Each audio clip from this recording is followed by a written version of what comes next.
Hello, everybody, and welcome. This is the Apostate Prophet, together with David Wood, Act 17 Apologetics, in the house. How's everybody doing? I don't know if we are appearing already. We should be appearing. Oh, I see us. I see us. I see us too. Wonderful. I don't even need to check. I don't even need anyone to check. I can just check from here. But anyways, we are live again, everybody. As announced recently, we are wanting to do this on a regular basis, like every week, possibly, alternating between my channel and David's channel. This week we are on this channel, and we are honored to sit here. At least I'm honored. I can't speak for David. So, David, how are you doing? Pretty good. You got Sam Shamoon, unfortunately, talking trash in the chat. He needs attention. They call him Hater Sam for a reason. He has to go around hating on everyone else's live streams, especially when the live streams are huge, like ours are, and not, just a few people like his boring live streams are. So, yeah. Oh, by the way, someone shouted apostatize earlier. And I was thinking, it's cool for people to come up with names for their viewers, like their tribe, like John McCrae has meme team, right? Because his channel, what do you meme? So he calls his subscribers and stuff the meme team is regular viewers, but yours could be the apostatizers. What's up, apostatizers? that actually sounds good. Sounds pretty cool. Yeah, it sounds dope. Wonderful. I recently snuck on Sam Shamoon's channel while he was having a live chat, and I heard how he was complaining that David Wood and Apostate Prophet have so many subscribers and he doesn't have many, and he wants to have just as many as David Wood and Apostate Prophet. Yeah, but think about that. One, he's so boring. Who's going to watch him, right? Two, think about this, right? Our credibility is on the line, right? Yeah. People listen to us because they trust us. If we were to say, hey, everyone, go over to Sam Shamoon's channel, and they go over there and like, this is the worst, most boring, horrible live stream I've ever seen. The guy looks like a complete moron. He sounds like a moron. Why am I watching this? This is the worst advice anyone has ever given me. And then they don't watch our stuff anymore, right? So he's telling us to commit YouTubeicide and kill our own channels by promoting him. Yeah. I didn't say that. You said that. Okay, Sam, don't blame me. He said it. I'm not saying that. Okay, wonderful. How is everybody doing? Everyone, just let me know quickly if you are okay, if everything is fine, if you have any questions in advance, if there is anything you want us to know.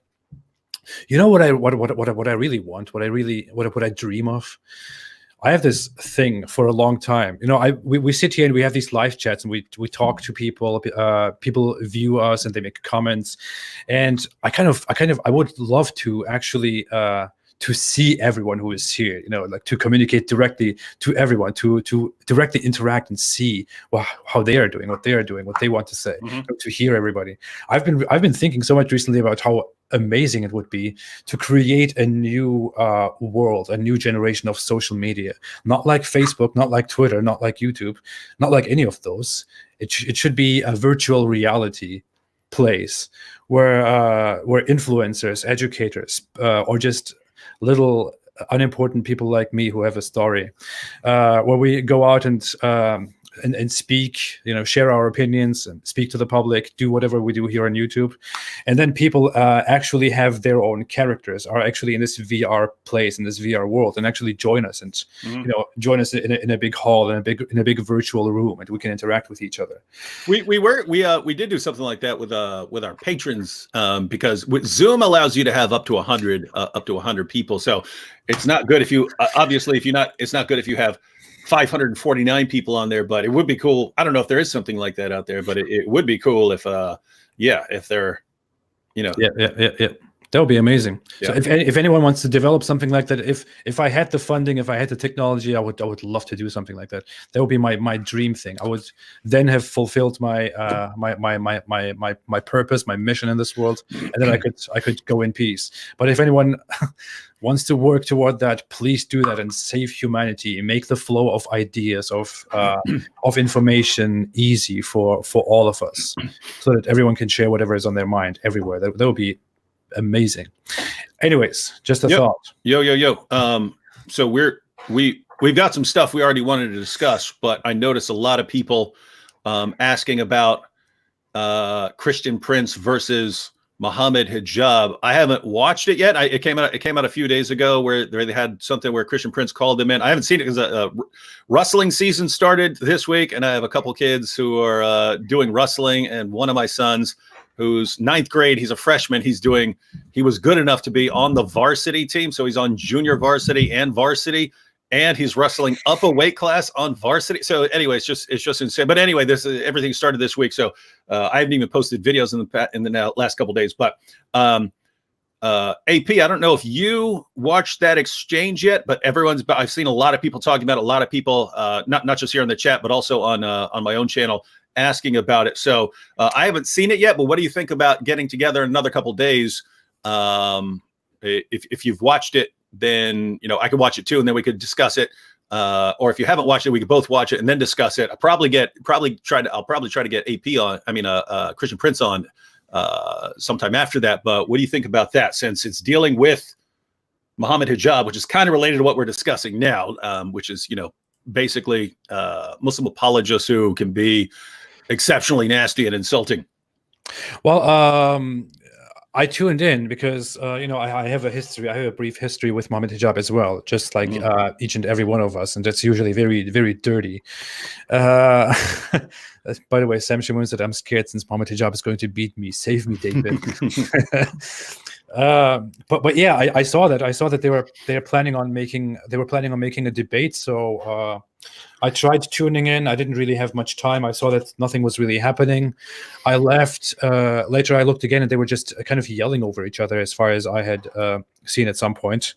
They weren't really listening to each other. And the thing is that it was hosted by Ali Dawa and Muhammad Hijab, and it was on their Skype. So they just kept muting him. And yeah, notice the cowardice, by the way, right? Notice the cowardice. I mean, you could have someone on and so on, but if they're talking about a debate and hey, let's do a debate, that should be okay. Here is some other person's platform, and we know we can trust this person to remain neutral, and we'll both call into that person's platform who isn't going to, or there would have to be some agreement ahead of time. We're not now. Here's the problem with someone like here's a problem with someone like Muhammad Hijab. Even if you were to make an agreement and say, hey, we agree that we're not going to mute you if you come on our channel, you have no basis for thinking that they would honor that, because they don't believe that they have to honor agreements with people like us. They can, and what's even more disturbing is their fans don't have a problem with it, right? If you say, hey, I made this agreement and he completely violated every part of it, his fans are like, well, you deserve it because you talk trash about Muhammad or because you insult Islam or something like that. So you deserve it. So they have no concept of integrity. Whereas your followers, atheists, I mean, you have a lot of Christian followers, a lot of atheist followers, and so on. I have everyone. Yeah. I have everyone too. Probably primarily Christians. But if I were to make an agreement with someone and then completely violate the agreement, if it could be the nastiest person in the world. If I made an agreement with them and then I broke it, it would be my fans saying, David, that's messed up. You need to apologize. You need to repent of that. Your fans would be the exact same way. Christians and atheists and everyone else, everyone in between would be telling you, hey, you shouldn't have done that. Whereas for some reason, once you get to one certain ideology, integrity, honesty, they all go out the window. And the underlying factor seems to be, we worship a God who brags about being the best of deceivers, and we serve a prophet who said that war is deceit. And so if we are in some sort of war with people, our goal is to deceive them. And so anyway, that's just a sad situation that we're in. And by the way, you can even see this. You can even see this over in the chat. Looking at a comment, David, you Syrian guy should finally come out from the closet and admit publicly that you are gays. Why is this like the level of dialogue? The discourse, you're gay. I mean, that was like the level of mocking and insulting people. Like when I was in like 3rd grade, you're gay, and that's like the pinnacle. It's like the pinnacle of these guys who are like 25, 30, 40 years old, and that's still how they go. They never grow out of that like 3rd grade insult mindset. Well, okay, to be very honest, it is very prominent among in Muslim culture that people insult each other with gay. That's like the number one thing to say. It is very popular because it doesn't go at all in that culture, and that's why people use that as a primary insult for people they want to humiliate, like you and me, because otherwise they cannot humiliate us. Otherwise they cannot find any way to actually harm us or to anger us, which is why they need to call us gay. By the way, who is Syrian, you idiot? Who is a Syrian here? Maybe that's another insult. He's trying to call you Syrian. I'm Turkish. I'm not Syrian. It might be that you think that because of the big nose or something. I don't know, but I'm not Syrian. But yeah, it is very common among the Muslim apologists, among Ahmadiyya and this pact to break their commitment to make a promise and then not to keep it at all, or to be completely dirty, to insult, to lie, to slander, because in their ideology, in their world, they don't have to respect us. They don't have to stick by the rules with us. People need to understand. Non-Muslims and Muslims alike maybe need to understand that Ali Dawa and Muhammad Hijab and his kind are what they believe. They are in a sort of jihad. They are in a holy war against us. They are in a holy war in order to protect Islam from the enemy of Islam. In their world, as Muhammad Hijab explained before very clearly, by his definition, by the Islamic definition, David Wood and I and Christian Prince and all the others who criticize Islam are enemies of Allah and enemies of Islam. By the standards of Islam, enemies of Islam are to be fought. If you can't fight them physically, if you can't fight them with a sword and blood and whatever you want to do, then you need to fight them verbally and ideologically. And when you fight the enemies of Allah in order to defend Islam, then you are not bound by moral rules and by honesty. You are allowed to deceive. You are supposed to deceive. It is a primary element in Islamic warfare that you are supposed to deceive. It is Muhammad's suggestion that you are supposed to deceive, that you are supposed to play tricks in order to humiliate and defeat your opponent. Muhammad Hijab and Ali Dawa don't do that on a physical level because they are not able to, because gladly we don't live in the world that they want us to live. We live in a modern world where we have where we don't kill each other in the UK. Otherwise, they would lose their heads very quickly, and I don't want that. But otherwise, in an ideological fight, they will never ever respect us. They will slander us. They will insult us. They will break the rules. They will lie to us. They will try to shut us down. They will promise not to go against the etiquette of debate at all, but then violate it as soon as possible, and so on. I feel like you are wanting to say something all the time, and I'm not letting you. So. Oh, you're fine. I was just looking at some of the comments. Elizabeth Iskander, going back to what we were talking about earlier, said, my Egyptian mother-in-law calls my husband gay when she gets mad at him. So, can you imagine this? So that's the mother-in-law talking to her husband. So that's her son. And when she gets mad at her son, she says, "You're gay." So that shows you how things are like over there. Also, Sam Shamoon said he thinks that comment was about him, the gay comment, because Sam is Assyrian. Oh, when people, so he thinks that was about him. So he thinks he was talking about me and Sam. And so Sam, when people hear Sam is Assyrian, they think a Syrian, not he's from the group called the Assyrians, which, people read about in the Bible. They came and, conquered Israel and stuff like that. So yeah, either way, guy's stupid and still didn't even know where Sam is from or you are from, depending on who he's talking about. So no matter what, stupid. Sam Shamoon was born in Kuwait, everyone. Kuwait. So if he wants a big channel, he can wait. All right. Michael Gallimore said, what are your thoughts on the Turkish president threatening to convert the Hagia Sophia back to being a mosque? That is a threat that has been going on forever. The Hagia Sophia is the old cathedral of Orthodox Christianity, of Greek Orthodox Christianity, for all those who don't know. And then the Turkish Ottomans, the Muslims, conquered it and looted it, destroyed it, and turned it into a mosque. And at the turn of the century, at the beginning of the century, when the Ottoman Empire collapsed, Turkey was turned into a secular republic, and with Turkey being turned into a secular republic, this mosque was also turned into a museum, because it just didn't unite with the image of a secular modern republic. That whatever. But the Islamist government that is currently ruling Turkey has made numerous proposals to turn this museum back into a mosque, which is considered very offensive by many, especially by the Christian minorities of Turkey. So there's not much I can think about that, Michael. It's just absurd. It is disgusting, and I, just like many other people in Turkey and many other people outside of Turkey, hope that this Islamist government will be gone soon, because Turkey was on a good track of secularism and of modernism, and that shouldn't fail. Mm-hmm. Greetings to all the Turkish people who can sympathize with that. All right. Where's that comment? Okay, that's it. Anything else about you were talking about Mohammed hijab and rules? No. I mean, we can continue talking about it, or you can take questions or whatever. What do you think? Oh, we wanted to talk about like how we should respond, right? Because we're dealing with an entire subset of Islam. Now, just to be clear, there are Muslims. I've known Muslims in my life that I would trust completely, but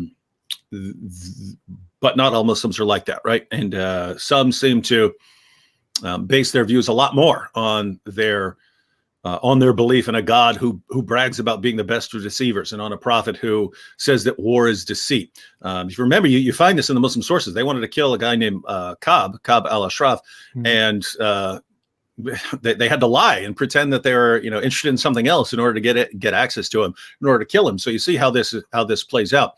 But there are apologists and their followers who have absorbed these ideals of deception as something good. If you're deceiving the enemies of Allah, then it's something that's good. And if you're deceiving their fans and followers, it's something that's good. And that's why their fans have absolutely no problem with it.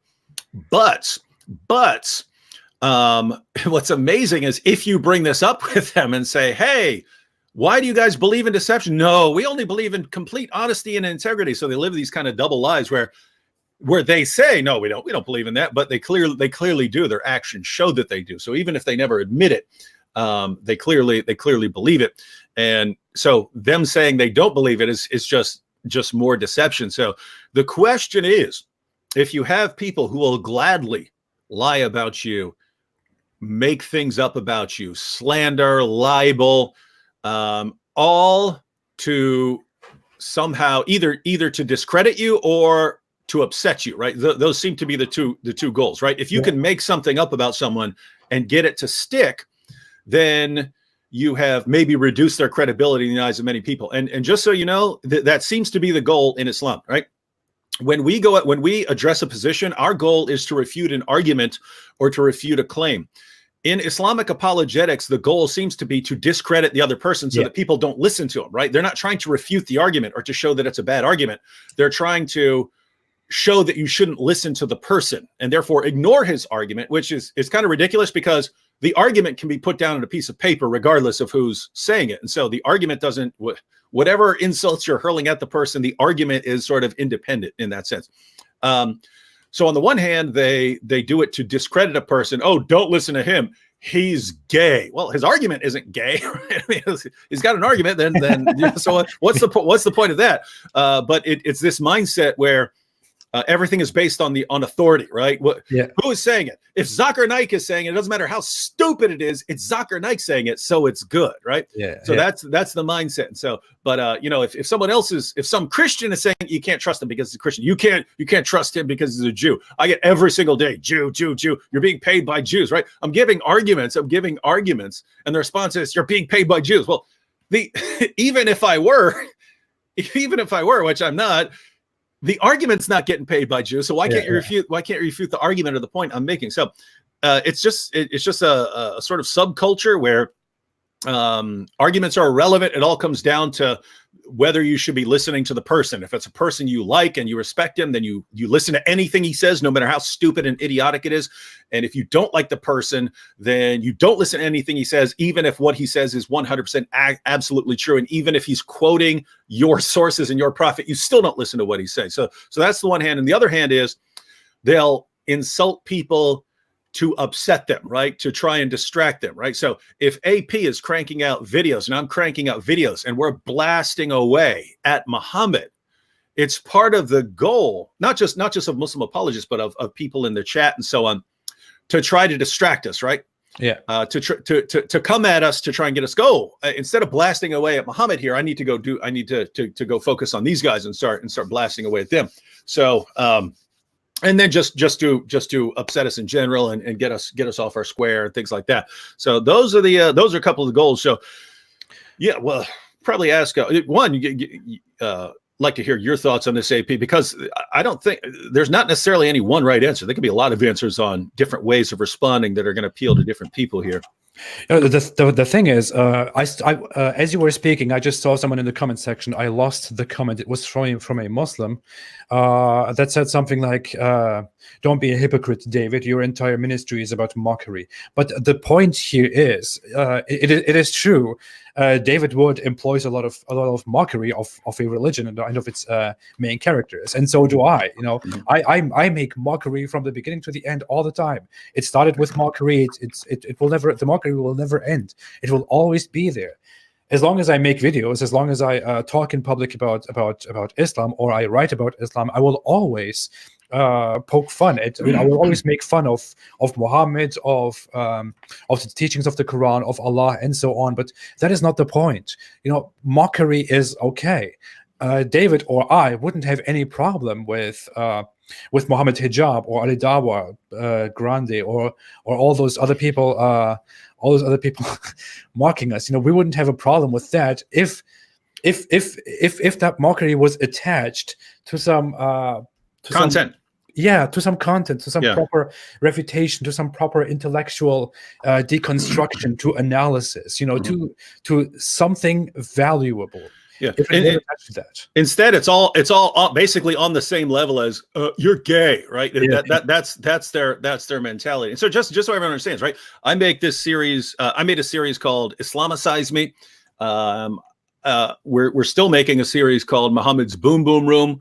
And so we clearly make fun of Muhammad. AP has been in one episode that many of you have seen. He's appearing in another episode that will be coming out in January, where he plays Sigmund Freud, psychoanalyzing Muhammad. But so you could say, oh, you know, that's mockery. But notice it's all content based, right? We're making points, right? The mockery is a way of packaging the intellectual criticism of various claims of Muhammad. So it's a way of conveying information. It's a packaging of an argument, right? We're giving an argument, but we're putting it in different forms to reach different people in different ways.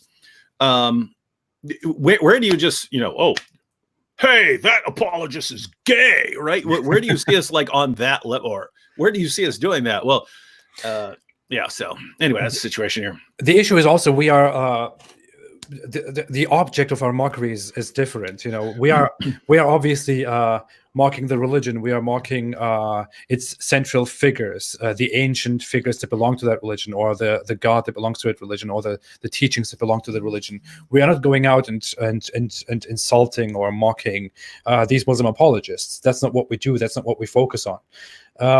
That's what they do. That's what they are always known for. I mean, from the beginning, since I started this, it hasn't even been a very long time for me. You have been doing this for much longer. I don't know, a decade or so, maybe less. I've been doing this only for like 2 years, and ever since I started, I received so many accusations about supposedly having said that incest was morally fine, that I like incest. That, for example, is something that they have completely taken out of context deliberately, because you cannot possibly misunderstand that. It goes back to a conversation that I had with Armin Navabi, where Armin Navabi said we were talking about a rational point of view and how to view things from a rational point of view. And we were talking about things in society, and he brought up incest. He said, in some places there are laws that allow older people who are related to each other and who cannot procreate to get married. And he said to me, do you have any argument against that? Do you have any argument to say this is not okay? This is objectively not okay? And I started thinking about it, and I was shocked. I was like, wait, I can actually not argue with that. I cannot argue why that would not be okay. I could not argue why those two people shouldn't have a relationship, if they are too old and if they cannot procreate. That was the entire conversation. And then it was over. There was nothing being said about how incest is great, how I love incest, and so on. Suddenly, a year passes by, and I see these Muslim apologists who don't talk about anything regarding what I've said about religion suddenly say to me, well, you love incest. You think it is okay for a father and a daughter, or a father and a son, to have a sexual relationship? What are you talking about? and they do that, We don't do these things. These are I looked at because you made a video about this, and you were posting the discussion with, who was that, with Ali Dawa? Yeah. The discussion you were posting up on the screen, and it was something like he was saying, "Oh, you support incest," or something like that, and you were saying, "No, I would say if it were not harmful, yeah, I couldn't have an objection against it, but it is harmful. Yeah. That's why I'm against it." And he would just, right after that, he would say, "So you support incest?" And it's like, look, either he is so incredibly stupid that he can't understand anything you're saying. Or he the other, even if we're being charitable, the alternative is that he knows that his followers are so stupid that they'll believe any stupid thing he says, and that they won't be able to follow your discussion or your point. And so he could just twist it into anything he wants. And his fans are so dumb that they're not gonna know what just happened. Well, I find some fault in myself. Some people have told me that I have been too complicated in my response to him, because the thing is, when I talk about such matters, when someone asks me a question, I tend to go into detail and go into a hypothesis, and giving people a proper response that shouldn't leave a question open. So I told him. So he said, if there was no harm, would you be okay with a father and a son having sexual intercourse? And I said, wait. If there was no harm to a father and a son having a sexual intercourse, then I wouldn't have anything against a father and son having sexual intercourse. But since it is definitely objectively wrong, both to society and to the individuals, that a father and a son have sexual intercourse, I am against it. And so you're basically saying, in some imaginary world where there's nothing harmful about this, and then I would not object. I would not have a moral objection to that, because I would have no basis for objecting to it. But in this actual real world that we're in, it's bad, it's harmful, and therefore it needs to be condemned. And he jumps on that. Oh, so you support it? I even gave him an example. I said, according to you, Allah definitely exists. So if Allah didn't exist, by the way, examples are not going to work. They never get them. These guys never get them, right? You can give 50 examples, they don't understand. But go ahead. Yeah. I said, if Allah did not exist in your world, then would you be okay with not believing in God, with atheism? You would be okay with it. Mm-hmm. But since you are certainly sure that Allah does exist, you are not okay with atheism, and you consider it a perversion. Just like that, mm-hmm. If there was no harm to society from incest, I wouldn't have a problem with it. But since there definitely is harm to society, and we can even prove it, we have even proof for that, I am against it.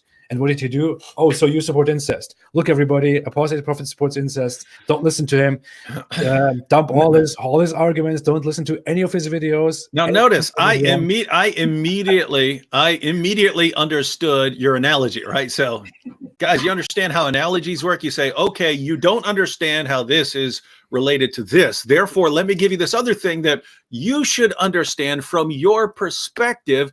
hey, you believe in Allah, so you don't believe atheism is okay. But if Allah didn't exist and you knew that, you would, in that situation, in that world, in that imaginary world, then you wouldn't have a problem with atheism if atheism were true, right? You're supposed to say, yeah, that is right. I wouldn't have a problem if it were true. And you're supposed to go, oh, okay, therefore, if we were in a different world where you didn't have these moral problems, then you couldn't say there's a moral problem and you're supposed to get it. But nope, you support incest. I want to make something clear. I mean, all that aside, of course, Ali Dawah and Mohammed Hijab are very prominent for slandering their opponents, for insulting them, for saying all kinds of dirty stuff, for employing all kinds of dirty tactics. I want to say something. I want to be a little bit charitable and a little bit honest right now.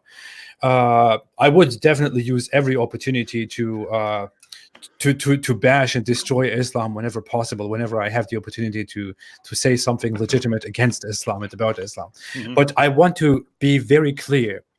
I was a Muslim too. I was a Muslim apologist too. I used to try to spread Islam too.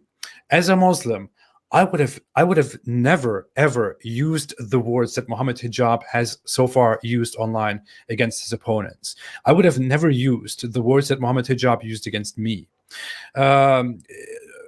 Many people might not be aware of what he exactly said, but he said something like apostate prophet, might be sexually satisfying his sister and his mother. He might be luring them into sexual activities and stuff like that. It is disgusting. It is just disgusting. There's nothing to say about that. Fact also, my mother is a very pious Muslim woman. Keep that in mind, Muslims.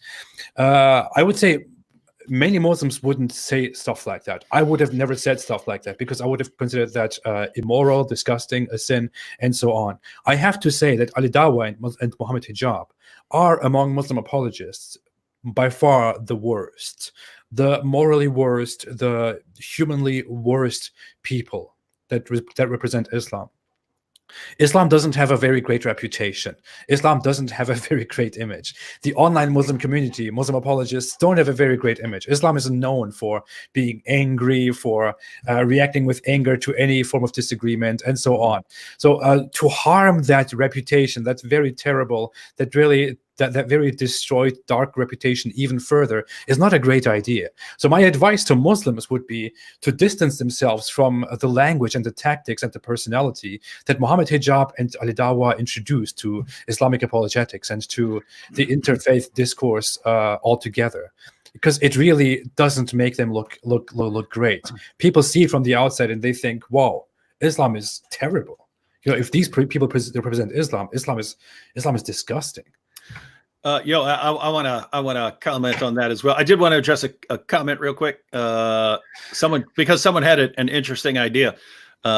Apostate Prophet suggested idea: live stream with your wife and David's wife discussing what it's like to be married to YouTubers like you guys. So I get to ask that question all the time. What does your wife think about you?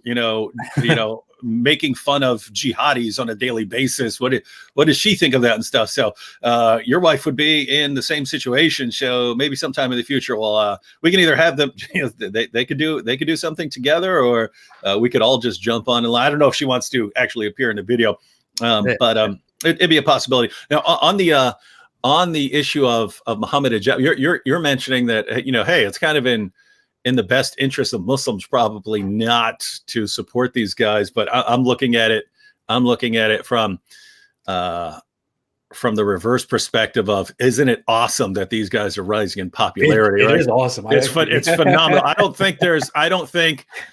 can't think of anything better apart from the rise of the internet that will help us do more to expose Islam than Muslim apologists showing their true colors. Because guys, just think about it, right? You have someone like Shabir Ali come on, and he's very gentlemanly, and he reads the latest scholarship and critical scholars and stuff when he's criticizing the Bible and stuff, and he's very calm when he's speaking and so on.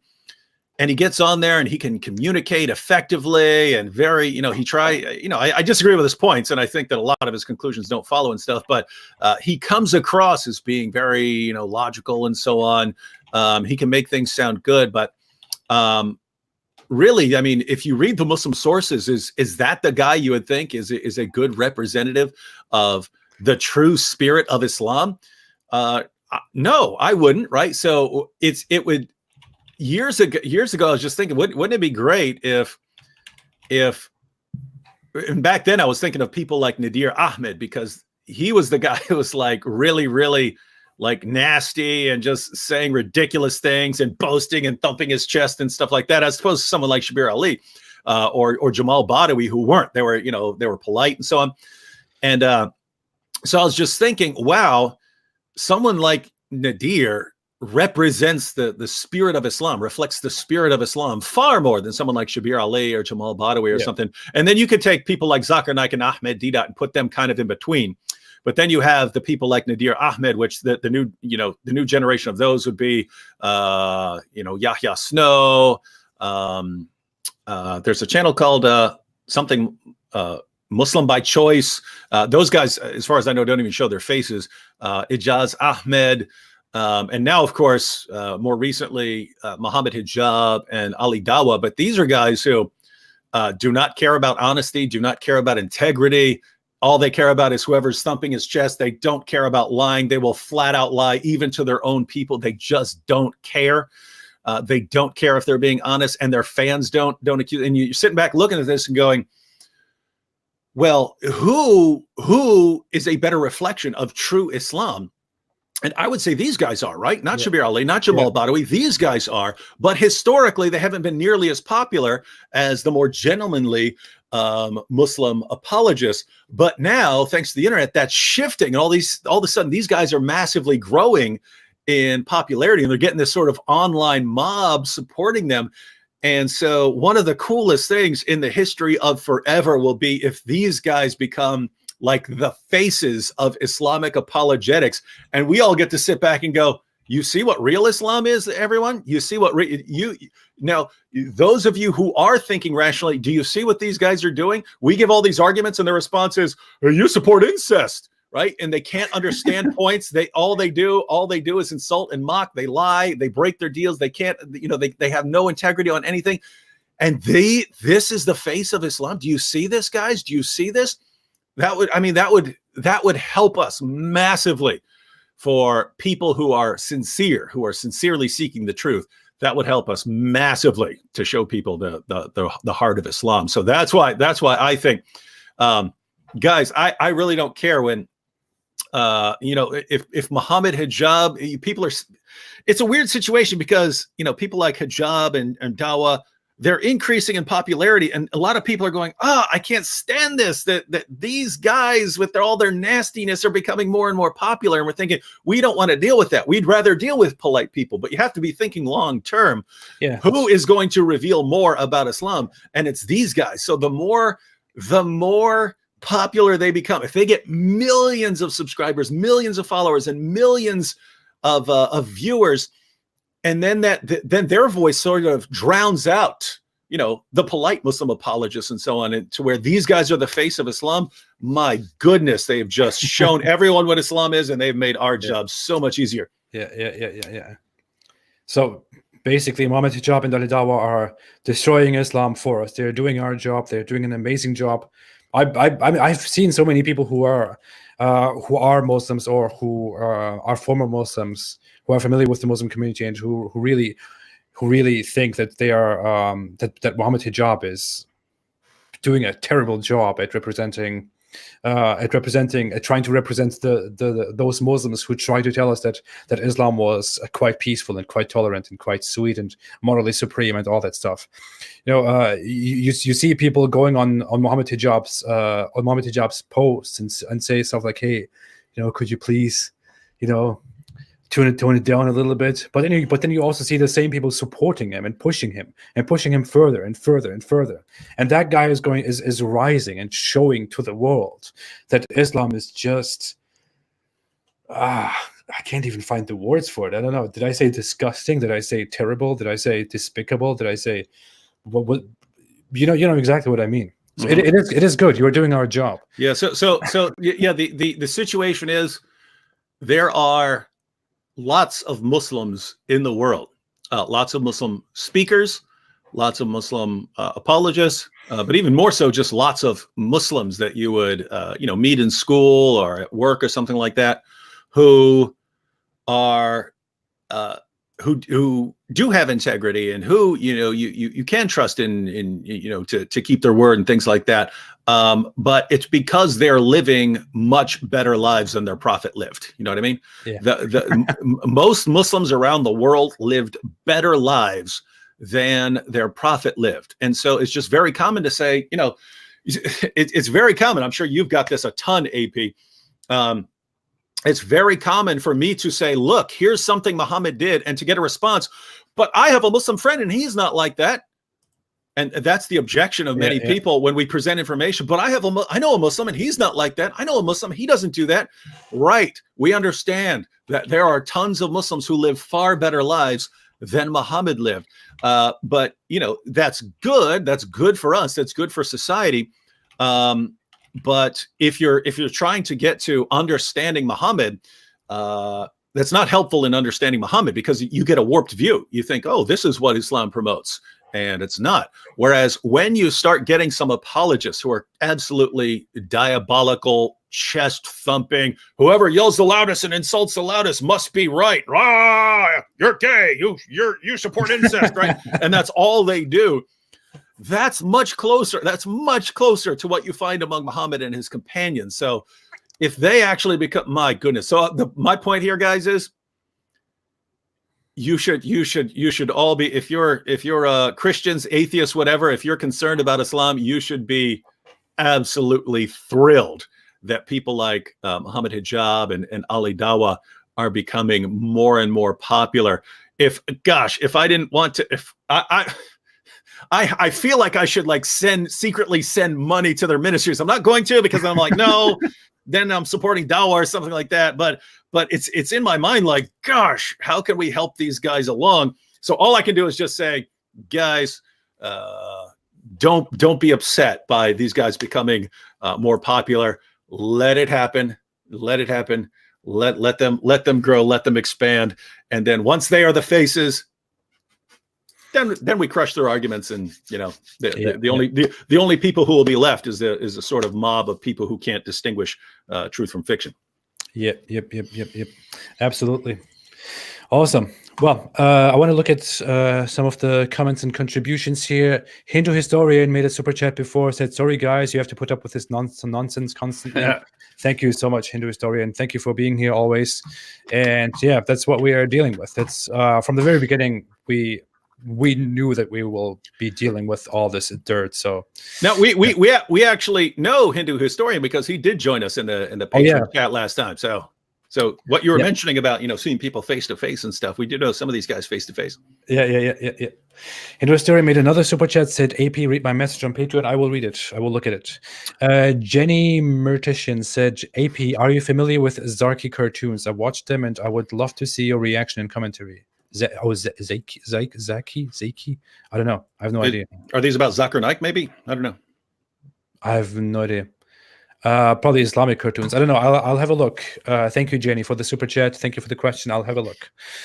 Sanu Badua said, love AP and David Wood. God bless you both and your families. Thank you so much. Sanu, thank you for this. No, he said, God bless you. You're supposed to say, I don't believe in God. I don't believe in God. Don't insult me. I'm an atheist. Side note, I got a comment here from HAHWB. David, when will you join atheism? I don't know if you've been following my background, but you can go to my YouTube channel and check out the video at the top, which is why I'm a Christian. I think the rational position, which is held by many atheists right now, as far as me, I've heard many atheists, given my background, given that I'm a diagnosed psychopath, given that I see absolutely no reason to be moral apart, because lots of people they're repulsed by the idea of hurting someone. Psychopaths aren't like that, right? So lots of atheists have told me, David, I don't believe in Christianity or God. I think it's all stupid, but I'm really glad you're a Christian. So please stay a Christian, right? So anyway. the point is, if atheism is true, it doesn't really matter what we believe in the long run, except for, what's going to help or hurt society or something like that. But you have to realize there are some people who would hurt society a lot more if they didn't believe certain things. So just be aware of that. Check out my video though. Yeah. It is tough to be an atheist. It is tough to. Hang on. Big Debate said, David, are you calling atheists are psychopaths? This is like what you get. You're supporting incest, David. You're saying they're psychopaths. No, I'm a Christian and I am a psychopath. Right? What I believe is different from a psychological problem. Right? You could be schizophrenic and be a Christian, or be an atheist, or a Muslim, or whatever. You could be a psychopath or a sociopath and be a Christian, or an atheist, or a Muslim, or whatever. I'm a psychopath, which means I don't feel remorse for bad things I've done. I don't form normal emotional attachments. I don't get upset when horrible things happen. If people die, it doesn't affect me emotionally at all. It's a defect. It's a defect in my mind. But something like around 50% of serial killers are psychopaths, and it's because they have no problem killing or doing horrible things. So no, the incredibly vast majority of atheists are not psychopaths. Some are, just as some Christians are, some Muslims are, some agnostics are, and so on. That's a problem in society. And just so you know, there are other psychopaths around. If you walk through a crowded stadium, you're walking by some psychopaths. It's a percentage of the population. Yeah. So just be aware of that. But no, I'm not saying atheists are psychopaths. I will say this: if you combine psychopathy and some worldview that doesn't give you some reason to be good, you're playing with fire. Which notice atheism would be kind of neutral on lots of these issues from my perspective. Whereas, guys, could you imagine if I'd become a Muslim? Could you imagine if in prison I had converted to Islam and started studying Islam's most trusted sources and concluded that the greatest thing I can do in life is go slaughter unbelievers in the name of Allah? Could you imagine that? Because I would have had no emotional resistance to that. And so it would have been an epic bloodbath. So atheists, be happy that David Wood is a Christian. Awesome. Okay. That said, atheism is of course better. Which no. What if by better you mean worse, then I agree completely. But no, people have been asking me. So I see this recent thing. I saw that on your live stream, people asked if I have become a Christian. Yeah, I was confused by that. Where did they get that? I don't know. So, I don't know. I saw that in the last few days. People are kind of talking about something like that. Maybe Ali Dawa was interpreting something you said, and so no, when you say I'm an atheist, but in some other world, if I'd been raised as a Christian, maybe I'll be a Christian, and they go, "Oh, you're saying you're a Christian, right?" Because we can't follow basic sentences, right? No, I think I made a slip of the tongue in our last conversation where I actually did it. I was speaking of a hypothetical situation. I was speaking of tolerance and the intolerance in the Muslim world versus in the Western world. And I said something like, in a hypothetical situation where I go to the Muslim world and I say I am here to spread the true religion, which is Christianity. That's what I said in the live chat, and people kind of understood it as like, wait, did AP just say that Christianity is a true religion? But no, it was just a hypothetical situation. Chandra, I am not converting to Christianity. There's nothing like that going on. We are currently on the works of converting David Wood to atheism. David Wood wants to join atheism, but hey, this is a little side note. Notice my followers aren't freaked out when I talk to you, but some of your followers a little freaked out when you talk to me. Like, don't let him convert you, AP. Don't let him. And that could be another reason. It could be like, they're not very confident in your grounds, but it also could be like they know, like, I promote Christianity. They know you don't tend to. Yeah, you don't care very much about being evangelical with your atheism. Well, I guess there is a thing. There is I am more passive about my stance, about my worldview, about my convictions, while you are more active about them. Yeah, as you said, which is why I think some people think it may occasionally look like you might have an influence with your point of view, while I totally relax, sit back, and say I don't care. Yeah, but Daniel Wijaya, though, says, David Wood, could you imagine if you give your necklace to AP? This is my samurai cross necklace. I bought one and I wanted one when I was in prison, and I saw it in a catalog, but by the time I got out of prison, they weren't making them anymore. And I eventually found one covered in dust in a Christian bookstore. So I bought it. And then a few years later, one of my friends converted to Christianity. And then he liked my cross. So I gave him my cross. And so I didn't have a cross for like a year because that was the only cross I liked. And then I was in another Christian bookstore at a church. It was just a little church Christian bookstore. And they had the same thing. Sitting down at the bottom of a case was this. So I got this. Me and Nabil were in this Christian bookstore, and I got this. But AP, just so you know, you ever convert and you want the cross, it's yours, buddy. Thank you. I don't think I'll need it, but thank you. I'm actually working on something right now. I woke up yesterday and I was in this mood. I was listening to music that I listened to over the last years, and I'm really into. I don't know if some people here know Lorena McKennett. I'm really into her music, and she has some.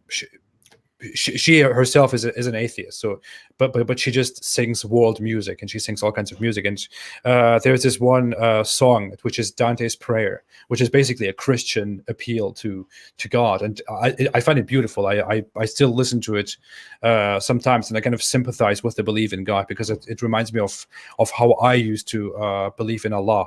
And although it is not the same relationship as you have in Christianity, in Islam you are more the slave that crawls on the ground and asks Allah for forgiveness all day while torturing himself. There still is a relationship. So I was kind of thinking about the whole God issue, and I wanted to go live and talk about it, about what I think about the belief in God, what I think about it after all these years. But I think the time has come that I will go out and make a video on why I don't believe in God, because people have been asking me forever. People have been asking me if I will convert forever. I want to make sure that there's pretty much no chance that I will convert, that I will believe, because I have very solid reasons why I don't believe, which is why I will release a major video to answer that one question once and for all. So everyone who is interested in that discussion, I would also like to debate the God question afterwards with anyone, with Muslims, with Christians, I'll do it with anybody. Can you imagine how many people would watch that? Would be good. It'd be huge. And it would kind of show, hey, we can get along on friendly terms, unlike certain other groups who can't stop just lying about people if they don't disagree with them or something like that. Yeah. I'll be totally up for that. I would debate it. So I'm currently working on that. I'm going to explain why I don't believe, and if I would believe, and all that stuff. And once I'm done with that, maybe we will have a debate here with David Wood and I about the existence of God. So, hey, I don't know if I'm supposed to be saying this yet, but in April, actually, yeah, I don't know if I'm supposed to be saying this without conferring with the collaborators here, but what the heck? What are they going to do? Shoot me?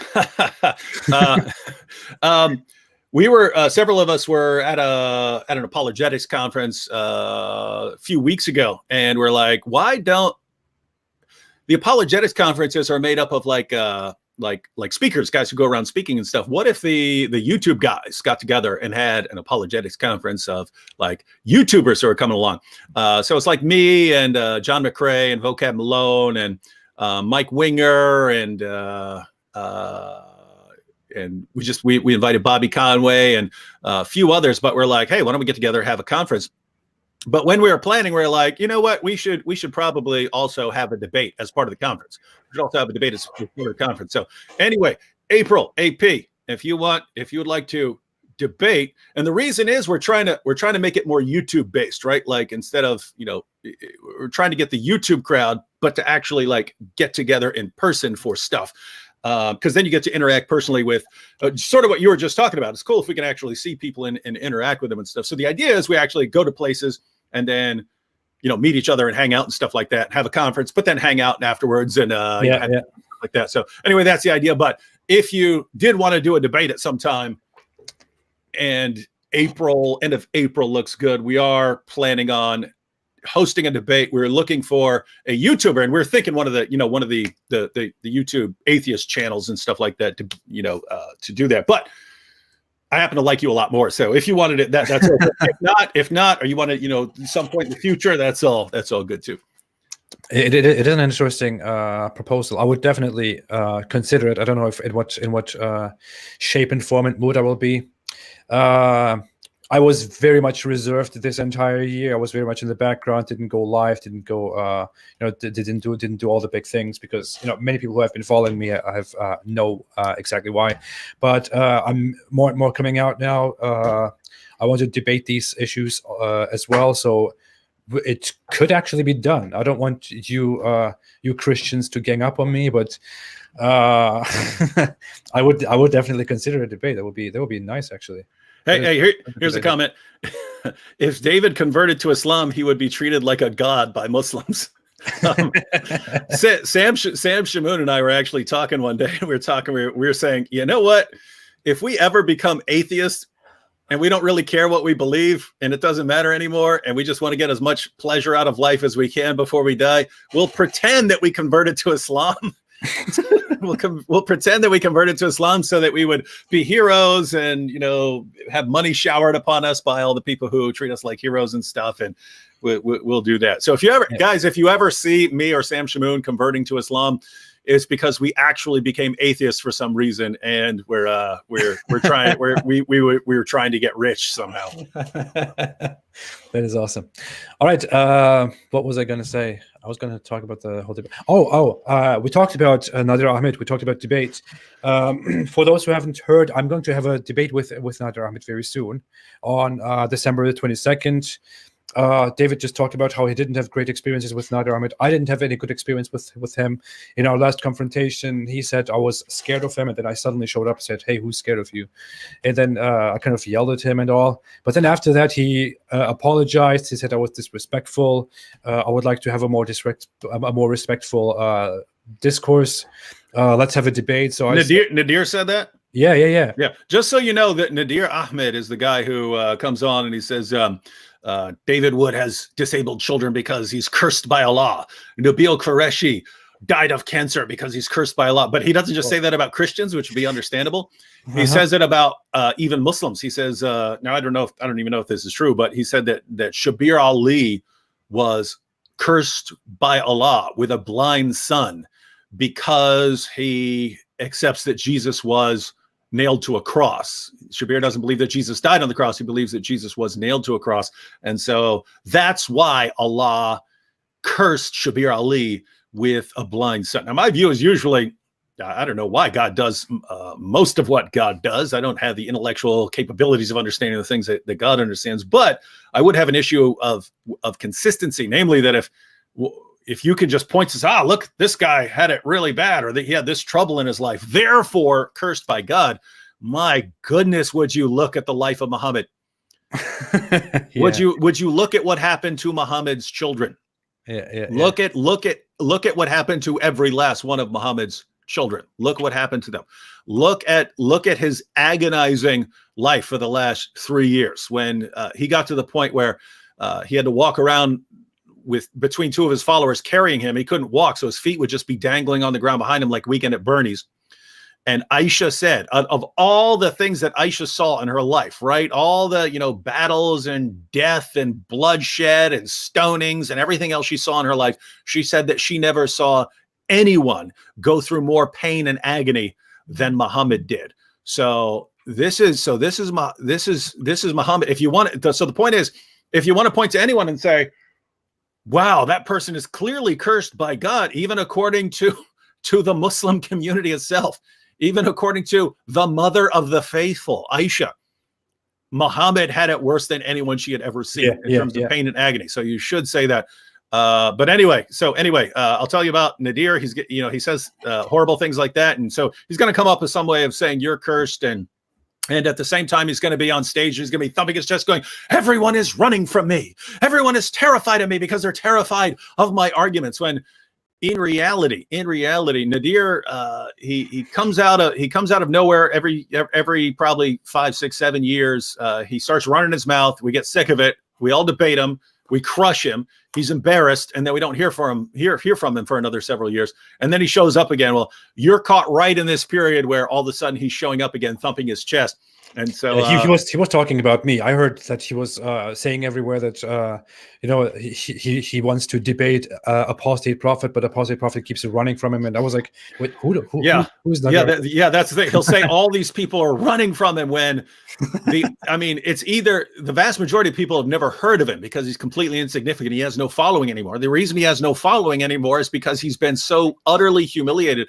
The last time I debated him was in a church, and I walked off stage. And the pastor goes, he looks sad and he goes, it was like you were just clubbing a baby seal up there. and so that's the view. After the debates, Muslims come to us, go, why are you debating this guy? Stop debating him. He's embarrassing us, right? And so that's good to know. Yeah. So then he disappears for a while, and then he comes back, and everyone is running from me. So the only people. There are basically two categories of people. There are people who never heard of him, and there are people who don't think, what's the point? What's the point of crushing this guy yet again? Nevertheless, if he's out there running his mouth and you want to teach him a little lesson, then it's always there. Well, I don't know. I saw these people. I saw Mohammed Hijab asking me for a debate by calling me a cockroach and my people sheep. And I thought, no, dude, I'm not going to accept that. So I just compared that to Nadir Ahmed, who apologized to me, and I thought, well, if this guy really insists so much, then I'll just have a debate with this guy and see how it goes. And the topic is the scientific mistakes of the Quran. So what can you expect? So it's actually a good topic. Yeah. So I'll watch that. I'll have that on December 22nd. It will be on Aaron Ross' channel, who is particularly popular among our Christian viewers. And it will be on his channel. It will be moderated by him and hosted by him. That's actually a good setup there. Yeah. So that will happen on December 22nd. Everyone who wants to tune in, do that and see how that goes. I don't want to make predictions. I don't want to boast about anything. It's my first debate too, actually. My first actual debate.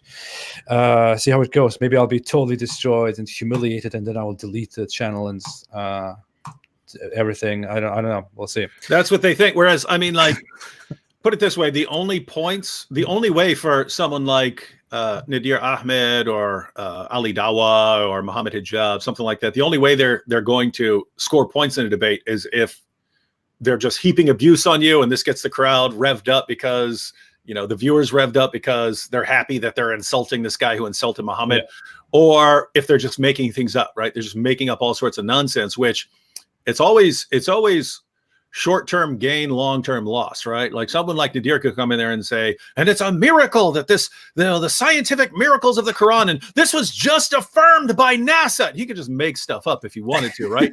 And that might catch you off guard if he makes something up. Yeah. You don't know what he's talking about, but it's short-term gain, long-term loss, because right after they make something up, of course, later you would go look it up and you would say, look, he said this in a debate. I hadn't had a chance to look it up. I'm now making a video about it. It's just going to be an embarrassment. And you have a vastly larger following than he does, and therefore any deceptions on his part, you would be able to expose them far more rapidly than he would be able to defend them.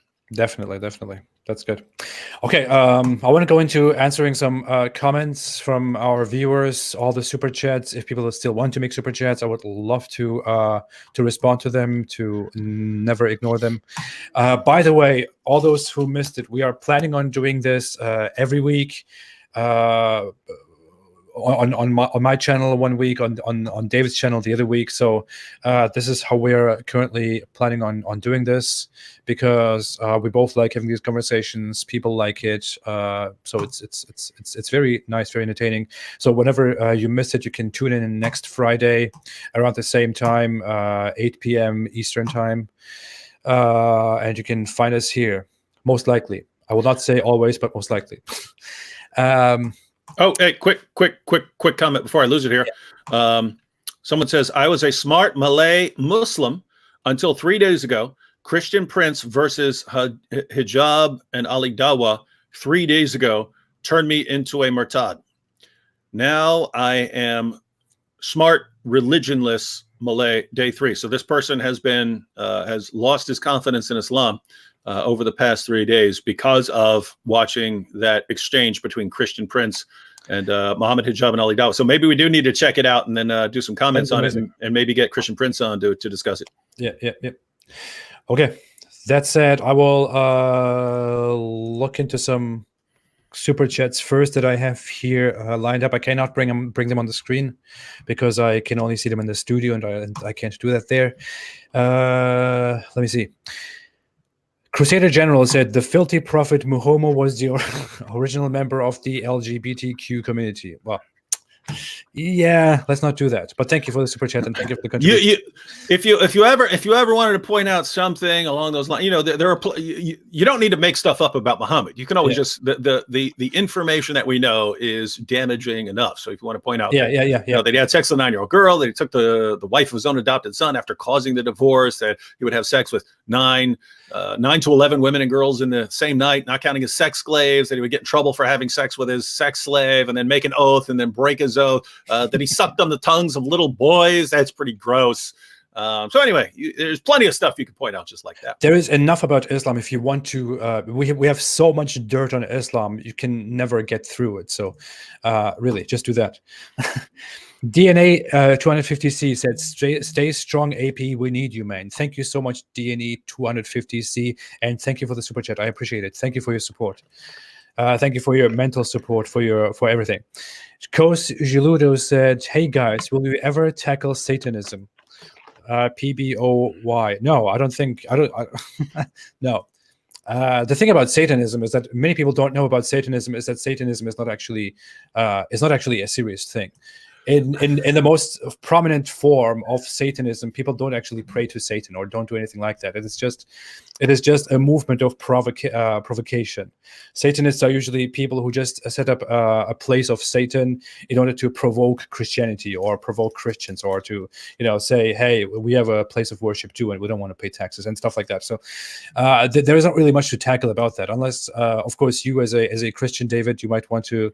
If you ever want to do something like that to tackle actual Satanism, I don't know. But to me, as an atheist, it doesn't bother me. So, yeah, no, I believe that the different people need to focus on different things. Otherwise, like I could go after 20 different topics, but I'm not going to do them well. I think if you're going to be good at stuff, you have to just be focused on 2 or 3 things at most. So there are other people who come out of that background, who come out of a background of Satanism and stuff, who I would leave addressing it to them. Yeah. Wonderful. Apple Goo said, you both are great guys. Thank you so much, Apple Goo. Thank you. We appreciate that. Joe Chandra said, AP, when are you going to accept salvation through Jesus? Thank you for the super chat. That doesn't come from a Christian, I believe. I responded to that earlier already. We are through that. SGT Lowe said, David, if you convert to Islam, watch out for narwhal tusks. Good advice. Thank you so much, SGT. Thank you for the super chat. Tom S said, AP plus CP, end of Islam. Do you understand that reference to the recent jihadi attack? Yeah. It was. That's funny. You want to go ahead and explain it? Oh yeah. So the recent the London Bridge jihadi who was already locked up on terrorism offenses, but then was released, and then went and slaughtered a couple people and stabbed more. The guys stopped him with a tusk that they grabbed. So it was that, and someone had a fire extinguisher, and anyway, they're beating on him with these things. And so that's how they stopped him. And then the reason he got shot was he had a fake suicide vest on because he wanted to make sure he was actually shot and not that he was taken back to prison. So, and that, by the way, that's just the situation, right? Even if you see they've got someone pinned on the ground and stuff like that, if you see suicide vest, the cops are going to shoot you. Because they don't want you pushing any sort of detonator or something like that. So yeah, they killed him. But yeah, that was so. The idea is if I converted to Islam, then I'd end up doing jihad, and then someone's going to beat me to death with a tusk. Yep. Good advice. Okay, Shreyas Basutkar said, what do you think about Hinduism, especially David? Thank you so much, Shreyas. David, what do you think about Hinduism? Well, obviously I'm a Christian, so I don't believe it's true and so on. But this kind of ties into what I was just saying, that you can only kind of do a few things if you want to do them well. My first bachelor's degree was in philosophy with an emphasis in religious studies. So I did take classes on Buddhism and Hinduism and stuff like that, as well as Islam. But I generally don't like to comment on stuff unless I study it a lot, right? And I don't study Hinduism at all anymore. So basically, when people say, "Hey, why don't you make videos on Hinduism?" My response is, "Why would you listen to anything I say on Hinduism?" Right? In other words, why would you guys respect what I say, what I have to say about Hinduism, unless I were the sort of person who studied it a lot, in which case you could say, oh, okay, he's going to give an accurate critique of Hinduism. So something like that, I would say, hey, find people who study Hinduism and what criticisms they have or what defenses they have. But anyway, the point is, there are people far better than I am at that topic, so I would check them out. Yep. As for me, for Hinduism, I didn't thoroughly study it. I know the basics. I read through it here and there. I mean, I sympathize with some aspects of it. As I mentioned before in a video that I prepared, just as I sympathize generally with certain aspects of religions and irreligiosity. I would nevertheless think that from my perspective, no disrespect meant, from my perspective, that Hinduism was just a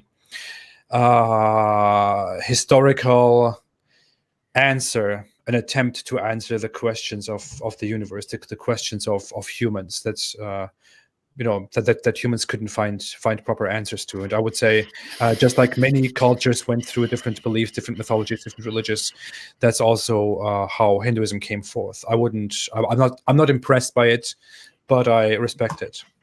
I hope that answers your question, Trace. But thank you for your support. Thank you for the questions. Thanks for the super chat. David the Goliath said, made a super chat and said, "Hey, David and AP, please make a video on Dhul-Qarnayn's story and how Muslim scholars are making excuses that he is Cyrus and not Alexander to defend the vile Puran." Please, Puran. Yeah. Please do when you have time.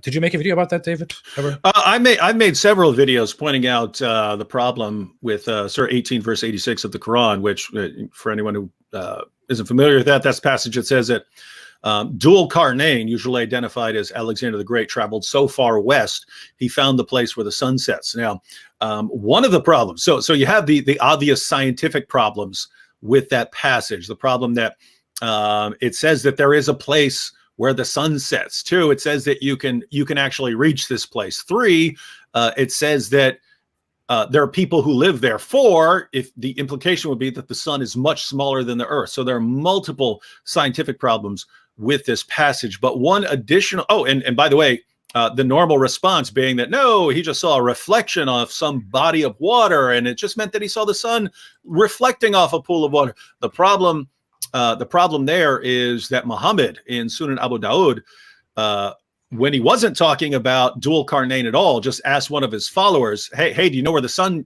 goes when it sets? And his followers said, no, you know, I don't know.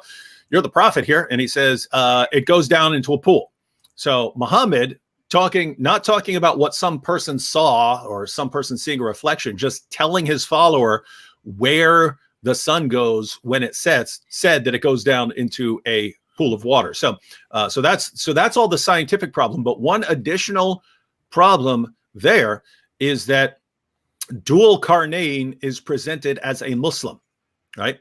He is historically identified as Alexander the Great. The problem there is we know that Alexander the Great was as pagan as you could possibly be. You cannot be any more pagan than Alexander the Great was. So it's another problem. It's a historical problem. So in recent years, Muslims have tried to identify somewhere to sort of avoid this. They've sort of they've tried to say that, no, this is talking about Cyrus, and then arguing that he was a monotheist, and therefore they don't have to deal with the problem of Alexander. Now, the but this is the problem in Islamic apologetics. They'll see one issue and they'll give some silly defense of it, not realizing that a much more thorough refutation can be given. And so it's kind of just waiting for someone else to give a more thorough refutation. And so that's, I'm guessing that's being asked here if we're doing it. Yes, I've been planning for a while to respond to that. And the way you would do that is if you look at the rest of Surah 18, when it gives the details, it doesn't just say Dhul Qarnayn went out and found the place where the sun sets. It says it talks about all of this other stuff that he did. And the problem is we have these stories, stories from even before the time of Muhammad called the Alexander romances, which go around and they're usually fictional. And it would go around talking about giving all these stories about all the things that Alexander the Great did. And you can go almost verse by verse, and it lines up with these stories about Alexander the Great. And so you've got these stories that are circulating during the time of Muhammad. By the way, you also have the story of Alexander the Great traveling so far west and finding the place where the sun sets. You have that story as well in the Alexander legends.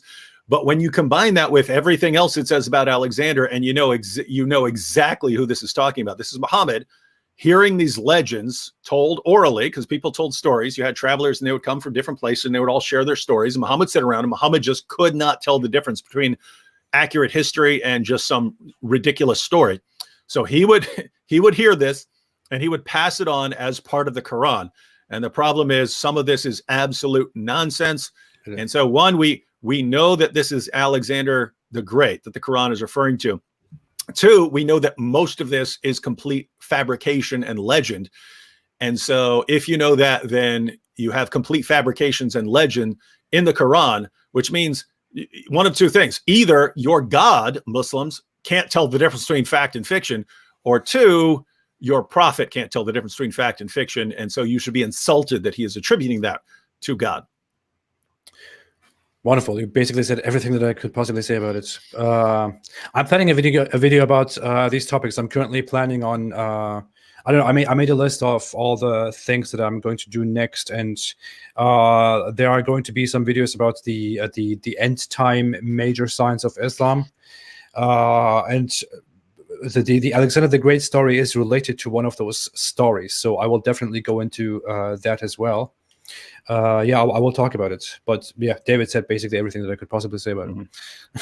Awesome. Thank you, David. And thanks for the question, David the Goliath. And thanks for the super chat. Courier 1971 made a super chat and said, Jesus is Lord. That is your opinion. Courier. No, it's a fact. You just do not acknowledge the fact. So thank you for your opinion too, David. Thank you.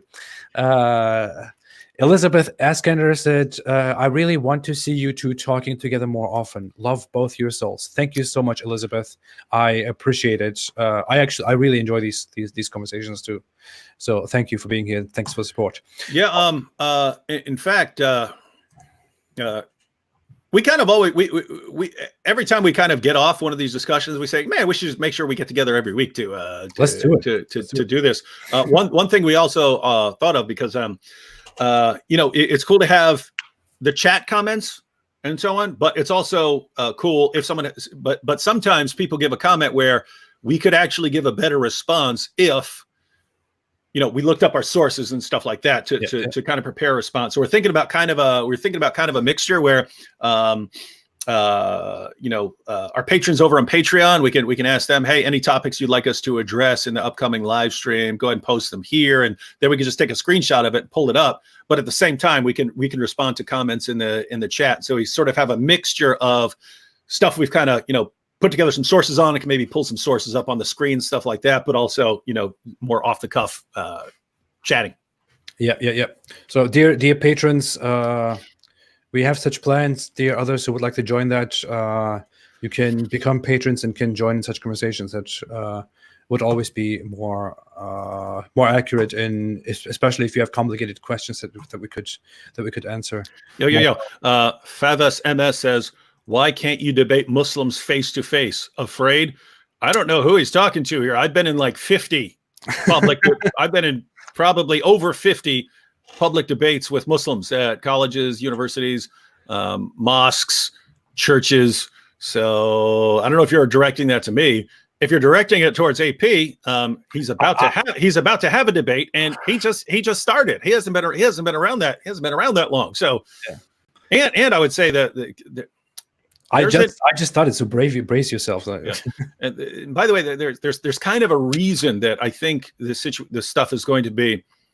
I think there are going to be fewer and fewer debates, if I had to guess, and that's because with people like Hijab and Ali Dawa coming along, and then the debates are turning in more of they're turning into more of insult battles, but they require you ahead of time to agree that you're not going to insult, right? That you're not going to go off topic, that you're going to be friendly, but then they violate all their agreements. And so notice what happens there is that makes you kind of, why am I going to agree to debate when you're going to come up with all these rules, you're going to make me follow them, and then you're going to break all the rules you agree to.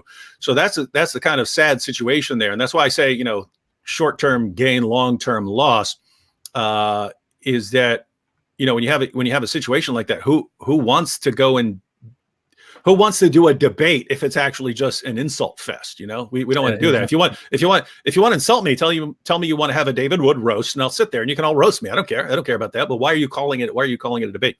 So that's just a sad situation. So anyway, I think it's going to be fewer and fewer debates, and I think they're going to become increasingly insult based, unless you ever get enough of the Muslim population who says, guys, just stop this nonsense. You don't represent us. We actually want people on stage who are going to carefully defend Islam. But sadly, that's not the direction things are heading right now.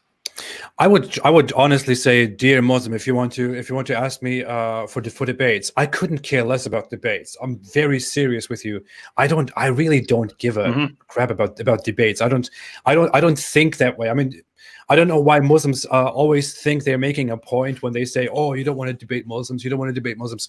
I'm not scared of saying that. I really am not interested in debating Muslims. I am not in the least bit interested, because I don't believe that there is a point in me debating Muslims. I don't believe that anything good comes from such an exchange. I would do it for fun. Yeah, I actually I agree completely. And just to go back to what I was just mentioning, how I think it's going to be decreasing. There was 1 year, I forget what year it was, might have been 2009, 2010 or something. There was 1 year when I did 20 debates in 1 year, right? So I was going out. I would go to a location. I would sometimes do 3 or 4 or 5 debates in sort of one area, with various Muslims and so on. Notice that's increasingly hard to do, because again, they're just sort of turning into insult battles. So again, what's the point, right? Even back in the day, you didn't have to be interested in debate, but now when it's just turning into insult fest, thanks to your latest batch of apologists, my Muslim friends, what's the point? But even apart from that, even if you had gentlemanly Muslim scholars who are coming forward to debate, why do it like that, right? So in other words, AP here, he posts a video. If you disagree with anything he says, you are free to make a response to it and say, here's where he is wrong. So you can refute his point in that way. In one way, I will not respond to that video. Yeah, but notice, in one way, that's actually a superior method, because AP gets to lay out exactly what he says and means and lay out his sources in a video. And then you have plenty of time to carefully reflect on what he says, to go through your sources, to respond to him and say, here are 3 points why he's wrong. And then if he ever decided to respond to it, he would know exactly what you said and he would have time to reflect on it. Whereas people are saying, no, you should jump on stage where our debater can make up a bunch of stuff and insult you, and you won't have time to look it up. And so he might catch you off guard, and then you're going to look stupid, and this proves that Islam is true. It's so, you think about this ideology, right? So anyway, it is so childish and so stupid. So anyway, guys, you should think of YouTube and our YouTube channels as one large ongoing debate. AP is debating, right? He's not doing formal debates on stage, but this is one massive debate. We're laying out our cases against Muhammad, and Muslims are responding online. We just have much better cases, and that's why certain people have to try and change the rules. I want to answer a quick question here. I'm not through with the super chats. I'll still go through them, but here's a question from Mr. Miracle. It said, Could someone clarify quickly about the verse Muslims say to obey the law of the land? I will have to say, this is something that I want to be very honest about. There is indeed a law in Islam that Muslims who live in different lands, who live in non-Muslim lands, are supposed to obey the law of the land unless they are forced to do something that goes against their religious beliefs. That is true. This is a thing. Even the most traditionalist, fundamentalist circles and scholars will say this is true. If Muslims live in a non-Muslim land, they have to obey the law unless they are forced to do something that clearly goes against their Islamic religion. That is a fact. The thing is, it doesn't stop here. I want to do a video about that as well. I have been wanting to do that forever. I just don't. I don't know. I don't find the right opportunity to handle that topic. But the problem here is that it is true. Muslims are supposed to abide by the laws of the state they are in, but they are also supposed to spread Islam. Muslims have the duty, the compulsion, the obligation to spread their religion, their Islamic religion, in a non-Islamic land if they live in such a land. And if they spread their religion, and if they achieve a significant population, and they are able to change the country into an Islamic land, then they are also supposed to change the country into an Islamic land. And if the country changes into an Islamic land, then they are also obligated to implement the Islamic law, and are also obligated to abolish any law that contradicts with Islamic law. So when Islam says that Muslims have to obey the law of the land they live in, it doesn't actually mean anything good. It really in the end goes to something bad again. That's what it is with Islam. So you can find something good and you find something bad in the end. Anyways. Let me continue with the super chats. Onus made a super chat and said, "AP, are you a humanist? It's what settles debates." I am. If you are referring to humanism as a philosophy altogether, I wouldn't say I'm a humanist. I would say it is much more complicated, but also less complicated. I have a great sense of nihilism, not necessarily in the bad way as people know it, but in a good way. But I believe very much in a purpose of life that depends on your current life and the generations that come forth of it. But I would love to explain that very lengthily in a dedicated video, which I'm planning on making after I explain why I don't believe in God. But humanism wouldn't be the accurate term to describe what I actually feel about the world. But thank you, Onis. Michael Mary made a super chat. Michelle Mary. Sorry, Michelle made a super chat and said, "Apostate prophet, if you could know for a fact that God existed, would you want to know the truth? And peace and love." I said before that I would that I wish sometimes it was true, especially at the peaks of my anxiety symptoms. I really wanted God to be real, and I really wanted it to be true. So if God exists, I would want to know that he exists, because I used to be a very religious Muslim, and I really felt a lot of pleasure, a lot of joy in submitting myself in the dumbest way in Islam to Allah. I would definitely want to know that he exists, yeah, which is why I have always been a seeker, and I've always been open to it. But thank you, Michelle. Thank you for the super chat. Sorry, I'm going solo here a little bit, David, but it's your channel, sir. Jane Sobieski made a super chat and said, "David, you made a great video titled France and Recipe for Endless Terrorism." Recipe. Recipe. Yeah, the video is titled Recipe. Oh, yeah. So that was just a little typo there. Yeah. Okay. Can you remake with a more general context, but still including those very logical charts, how Muslims are led onto the path of terrorism due to their fear of hell?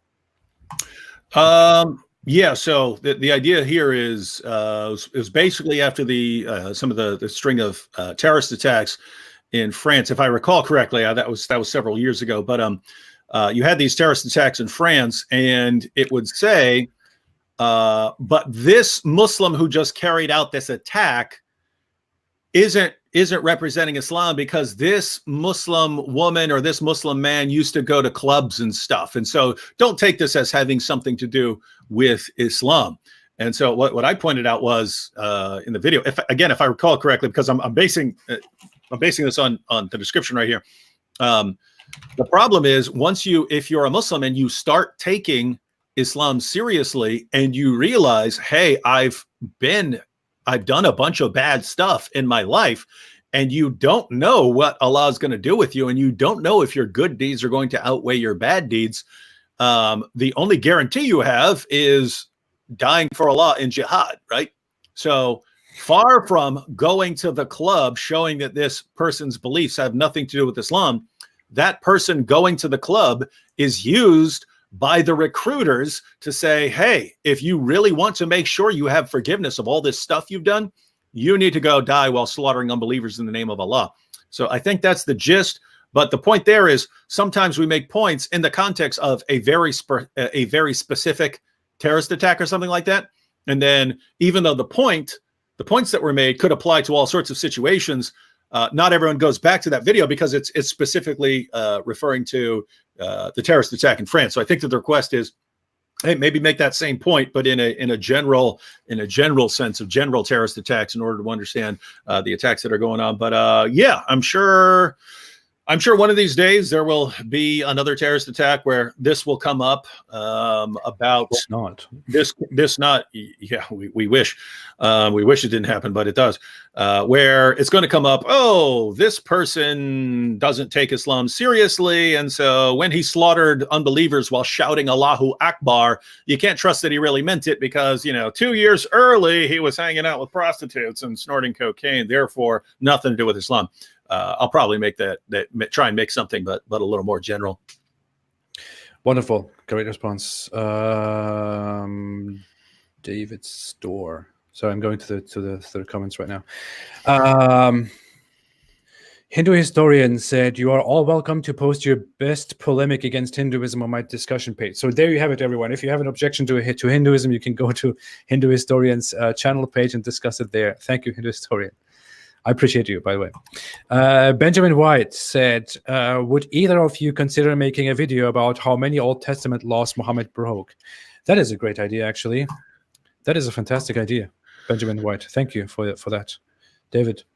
Yeah. You could do that in a variety of ways. One, you could show, how many death penalties Muhammad would be under from the Old Testament, and two, you could do that without even going to the Old Testament. How many death sentences Muhammad would be under if he were in any modern country, or how many life sentences he would be serving. And so once you do that, then you got now notice the problem's a bit more serious. You're talking about the Old Testament because Muhammad affirmed the inspiration and the preservation and the authority of the Jewish sources. So if he's violating those sources, and it could be something, it could be a serious crime in different ways. But it could be something like Muhammad admittedly delivering a revelation that came from the devil. Those are the satanic verses. Muslims love to go to Deuteronomy chapter 18, verse 18, where God says that he's going to send a prophet like Moses. And they say, see, that's Muhammad. Well, just 2 verses later, God says that if a prophet delivers a revelation that doesn't come from him, then he had to die. Well, Muhammad admittedly, according to Muslim sources, Muhammad delivered a revelation, claimed that it was from God, and then came back later and said, the devil made me do it. He would have been stoned to death by Moses.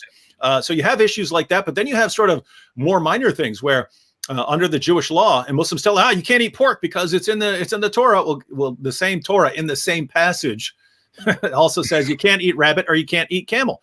Muhammad ate rabbit and camel, so he'd be condemned there. So it's just a strange situation of Islam where they say, we believe in that, and then they kind of pick and choose what fits, and then ignore everything that completely refutes them. But that might be a good idea for a video.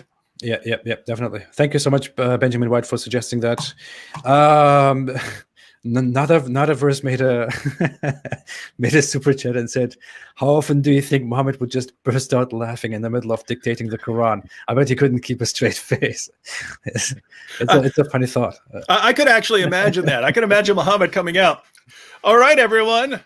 I have a revelation. This is part of Surah 33, ladies and gentlemen, but the great God Allah has declared, he has declared, if you come over to Muhammad's house and want to hang out afterwards to ask questions, Allah doesn't like that. Now me, I wouldn't say anything, but the great God Allah, he says that you're in trouble if you do that. Oh yeah, he's the one saying this, not me. It's not me.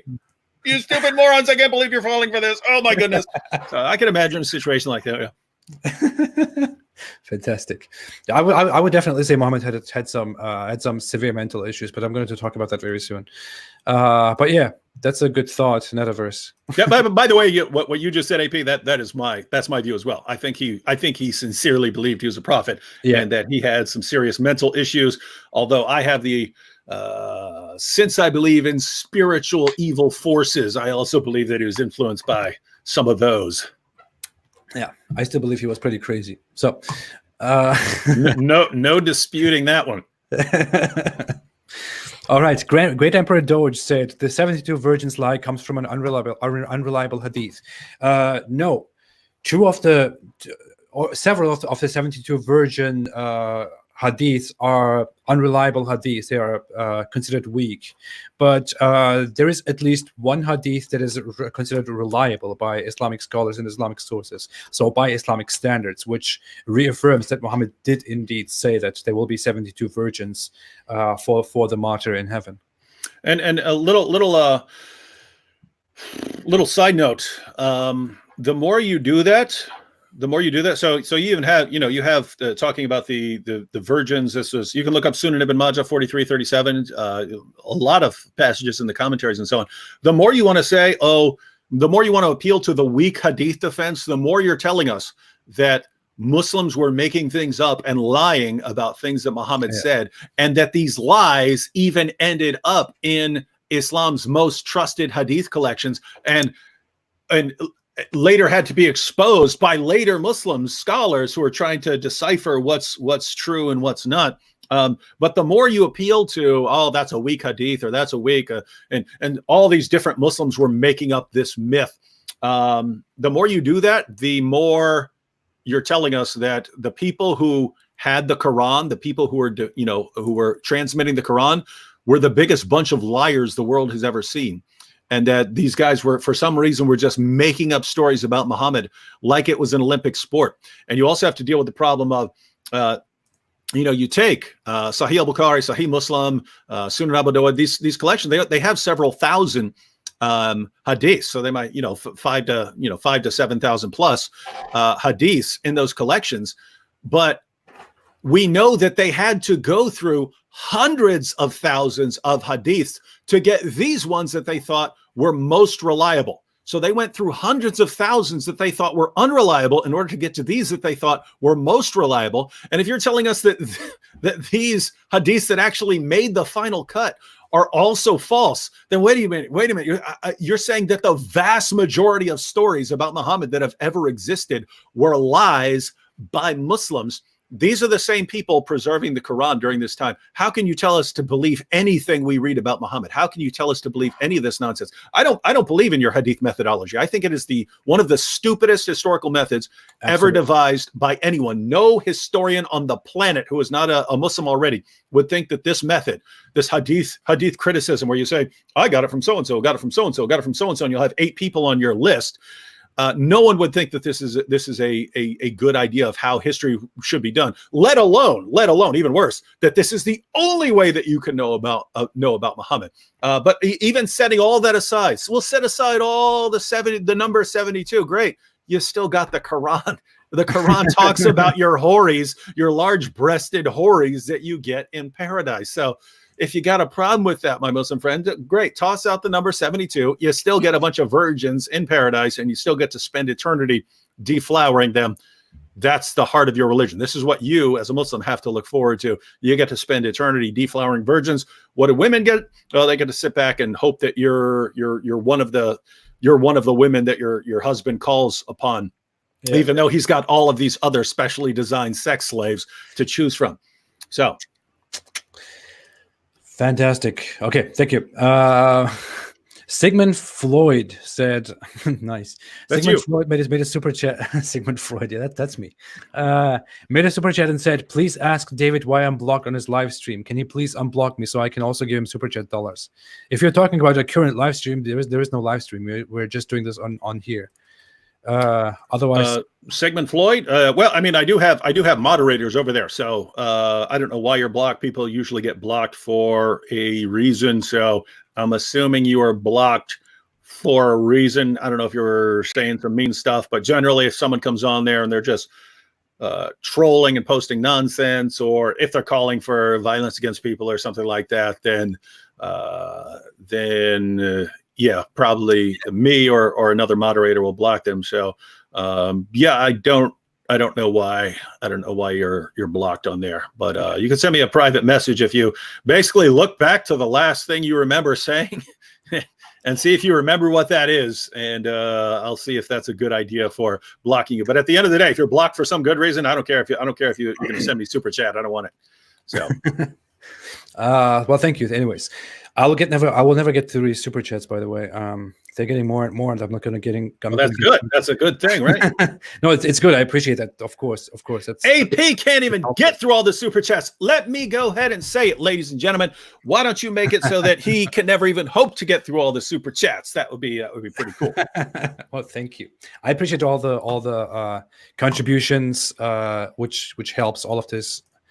And also, yeah, super chat is an awesome way to get the message directly in front of us. Little side note. Someone earlier said to me before you go on, because it's along the lines of the super chats. Someone earlier said, David, why don't you make emojis? Because I have emojis. I call them emojis because they're Muhammad emojis. Yeah. So Muhammad.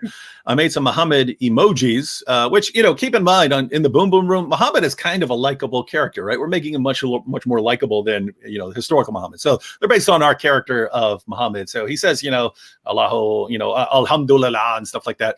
But someone said, hey, why don't you make some Muhammad hijab and Ali Dawa emojis? And I was thinking,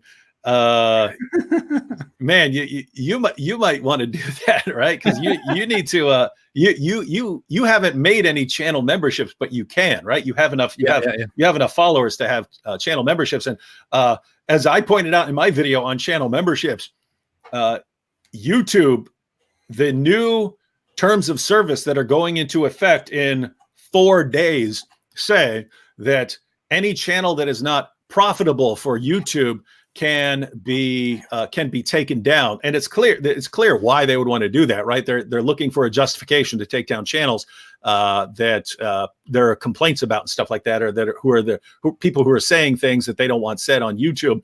But notice people can actually block that by signing up for channel memberships, because then, well, the channel is definitely profitable. And if YouTube ever canceled it and tried to justify it along those lines, you say, my channel is profitable and I'll sue you for breach of terms of service, right?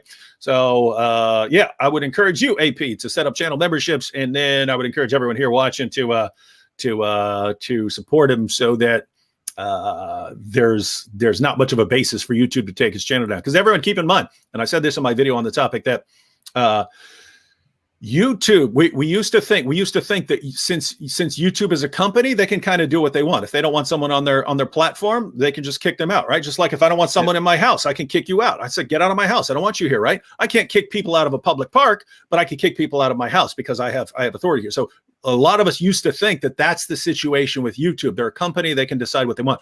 Turns out that is false. That is false. YouTube has a special status in front of the government, same as the other social media platforms, where they're considered a platform, an open platform where people can come together and talk. And this allows them to not be considered a publisher. If you're a publisher, you do control the content on your site. And since you control the content, you're responsible for the content. If someone says something false on your channel, then the company can be sued. So in other words, if the New York Times, if a journalist for the New York Times says something false in a journal article, the New York Times itself can be sued, right? You can sue the New York Times, not just the person who said something false, because the New York Times is a publisher who decides what to put on their platform. I mean, what to put on their newspaper, on their site. So YouTube and Facebook and Twitter were all worried about that. Wait a minute, what if some guy posts a total, slanders someone or libels someone on our services? How are we going to avoid being sued? The government said, well, we're going to give you the status of platform, meaning that you're sort of neutral, right? You're neutral. You're not deciding what goes on there. And therefore, if someone posts something false, you can't be sued because you're not deciding what goes on there. You're just giving other people a platform, right? So that's the status before the government. Well, that means that they can't be saying, oh, I don't like this political ideology. I don't like these views, which is why when they want to ban someone's content, they can't just say, we don't like what you said. They have to justify it, right? They have to give a justification. That's why they say, oh, this was hate speech or something like that. So it's actually somewhat difficult for YouTube to permanently delete a channel. Even when it was someone like Alex Jones, notice they had to say, oh, he repeatedly violated our terms of service. They had to justify it and put out a defense. Now, notice they couldn't just say, we don't like the attention this guy's getting on our platform. We don't like the things he's saying, so we're getting rid of him. They had to justify it, right? Because if they say we don't like him, they're no longer a platform, they're a publisher, and they're going to get sued into non-existence, right? So the point is, anytime they want to take down a channel, they have to be able to say, here's why we did it, and here's how it broke our terms of service. If they can't say that, then they could technically take it down, but they would be open to a lawsuit for breaking their terms of service. So that's why if they put it in all of a sudden out of nowhere in their terms of service that we can take down a channel that's not profitable, you have to watch out for something like that and say, okay, I see what you're doing there. I'm going to make sure you can't use that against the channels that I like. So everyone, please support the channels that you like. If they have a channel membership option available, become channel members, because that actually allows that channel to continue existing. If YouTube ever did decide to block it, they couldn't just say the channel's not profitable if it has members on it. Wonderful. So side note, but notice that was all to support your channel. Long story. Long story short, support AP. But thank you. I'm currently about to set up memberships on the channel, so people can actually join, can become members of the channel, can have their own badges and post their emojis and all that stuff. I'm going to work on that. I didn't even realize that YouTube gave me that function until very recently. I thought they would never give that to me, but they recently opened it, so I'm definitely going to make use of that. I will come to that. So if anyone is interested in that will be here soon. I need to work on design and everything regarding that. If you want to support the channel otherwise, you can always support it with super chats here. You can support it per Patreon. You can support it with donations, and super chats is always the most fun way here during a live chat, because I will always see what you're saying and we'll read it out loud and respond to it. And speaking of it, we have to get through it. We always say we shouldn't go much over an hour. Yeah, we try to stick to an hour and almost never do. Yeah, and we are almost at 2 hours. Yeah, now, so. we almost never stick to that. Yeah. Oh, hey, quick comment here. AP and David Wood, would you like to see Nabil Qureshi's book, Seeking Allah, Finding Jesus, turned into a movie? Only if it were made by a secular production company. Sounds weird, right? But I happen to know.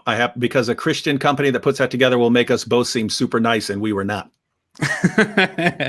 We were extreme jerks, and so a Christian company is going to want to make me like this perfect, nice Christian, and Nabil like this perfect seeker and stuff. And we were such sarcastic, and now we got along because of that, right? Because we could be nice to certain people. When it was brutal. These were brutal all night long arguments. And again, I just seen, like, there was even a testimony video that they put together years ago of Nabil's testimony, and it had like a reenactment of us hanging out in the hotel room and stuff like this when we first started discussing these things. And they got me as like this young, perfect, dorky Christian and stuff like that. Like, that's not happening, right? I was like fresh out of prison. It's not how it happened, right? So anyway, some sort of secular production company whereas as long as they didn't have any problem with the Christian message, and we're happy to put that content out there and could actually make it look realistic, I'd be happy with that. But Christians are they ruin. Like, I'm just saying here, I would like to see a Christian movie about some horrible, messed up dude. And I know people, right? My wife's cousin was a heroin addict and a prostitute before she converted to Christianity. The point is, if you wanted to make a story, a movie about her life, and you wanted to make it realistic, there's going to be a lot of bad stuff that all Christian movie makers are not going to want to put on film, right? If you wanted to make a movie out of my life, that is going to be a horrible, bloody movie, right? So it's just, I would like to see movies where it's actually sort of true to life stuff. You're telling a story, and here's this messed up dude, violent, bloody, doing horrible things, and then you get to his real struggles and what he goes through, and then, you know, he has some conversion. I'd love to see that, but, you know, the secular crowd generally doesn't want to make stuff like that, and the Christian crowd doesn't want to make stuff that's got, you know, violence and that kind of stuff in it. So briefly, seriously, I think David is going to agree with me when I say nothing against your faith. You know me very well, but Christian movies are really not the way to win people over. They are very cringy. So please, they need to be. I've seen a couple. I've seen one or two exceptions where I thought, this is a good movie.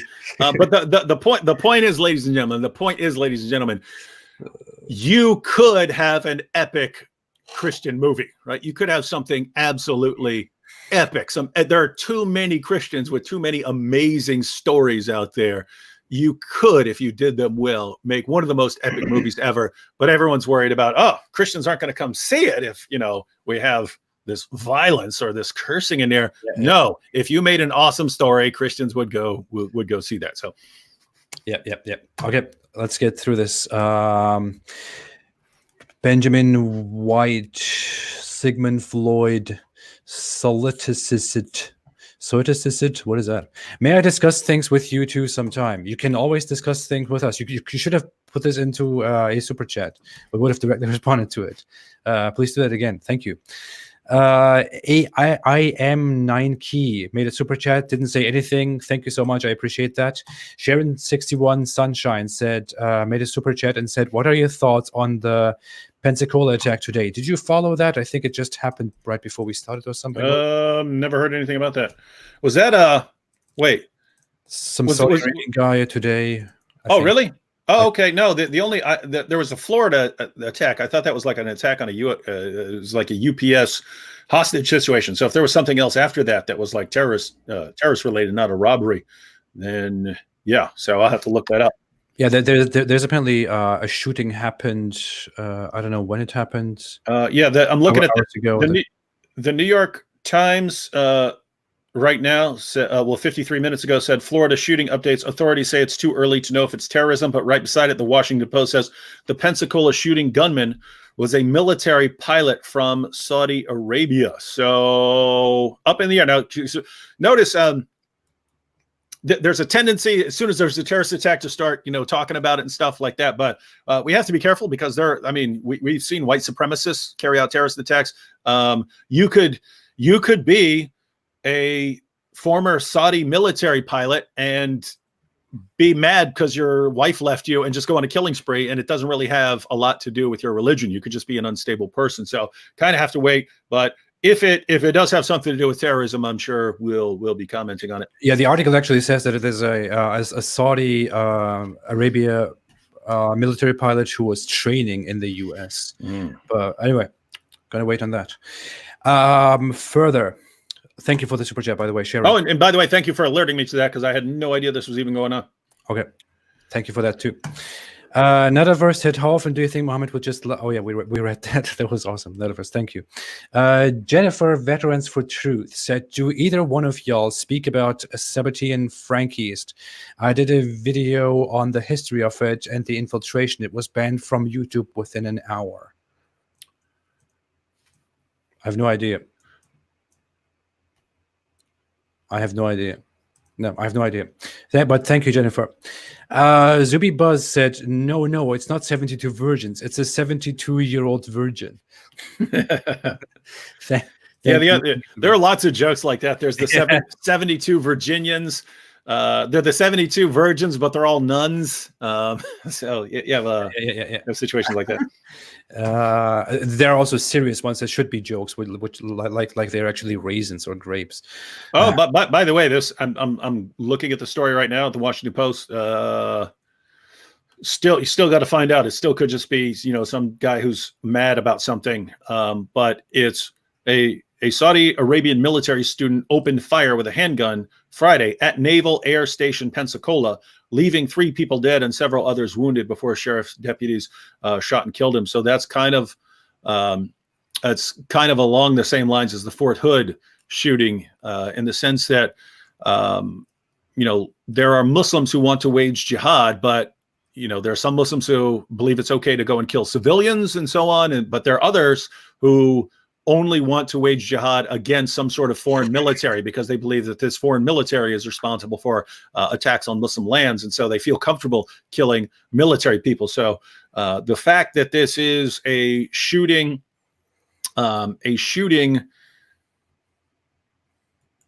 that has something to do with the military, that makes it sound more like terrorism. Although, again, we have to wait for more info to come in, like a manifesto or a video that this guy posted or something like that. Because they usually want people to know why they're killing if it's a terrorist attack.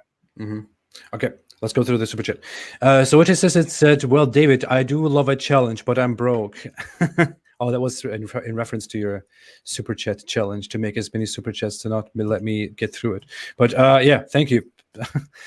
Paul Bezina said, David, how did Muhammad manage to change the mind of an omnipotent, omniscient God regarding reducing daily prayers from 50 to 5? It is this is in reference to the power of negotiation. Muhammad's brilliant negotiating tactics. And really, I mean, if you look at Islam, Allah just loves Muhammad so much. Muhammad could have come back and said anything. Allah was going to conveniently go along with anything that Muhammad said. But that's true all over the place in the Muslim sources, right? If Allah says, hey, you guys get 4, Muhammad says, Allah, can't I have more? And Allah says, yes, yeah, Muhammad, I give you whatever you want. You're so great to me. So yeah, that's the situation. Yeah, I made good fun of that when I talked about the topic about the Muhammad's night journey. It is a reference where in the Hadith Muhammad goes and meets Allah above in the sky, of course, and there Allah tells him to tell his followers to pray 50 times a day. 50 times a day. Can you imagine that? 50 times a day. Allah, the Almighty Creator who created humankind, demands that His creation prays 50 times a day in 24 hours. Of course, I believe that. And Muhammad then why not 50 million? Muhammad then walks back, said Muhammad is okay. Muhammad is of course a total whatever. He just says, okay, sure, we'll do that. He walks back, and then Moses says to him, hey, your people can't do that, you should reduce that.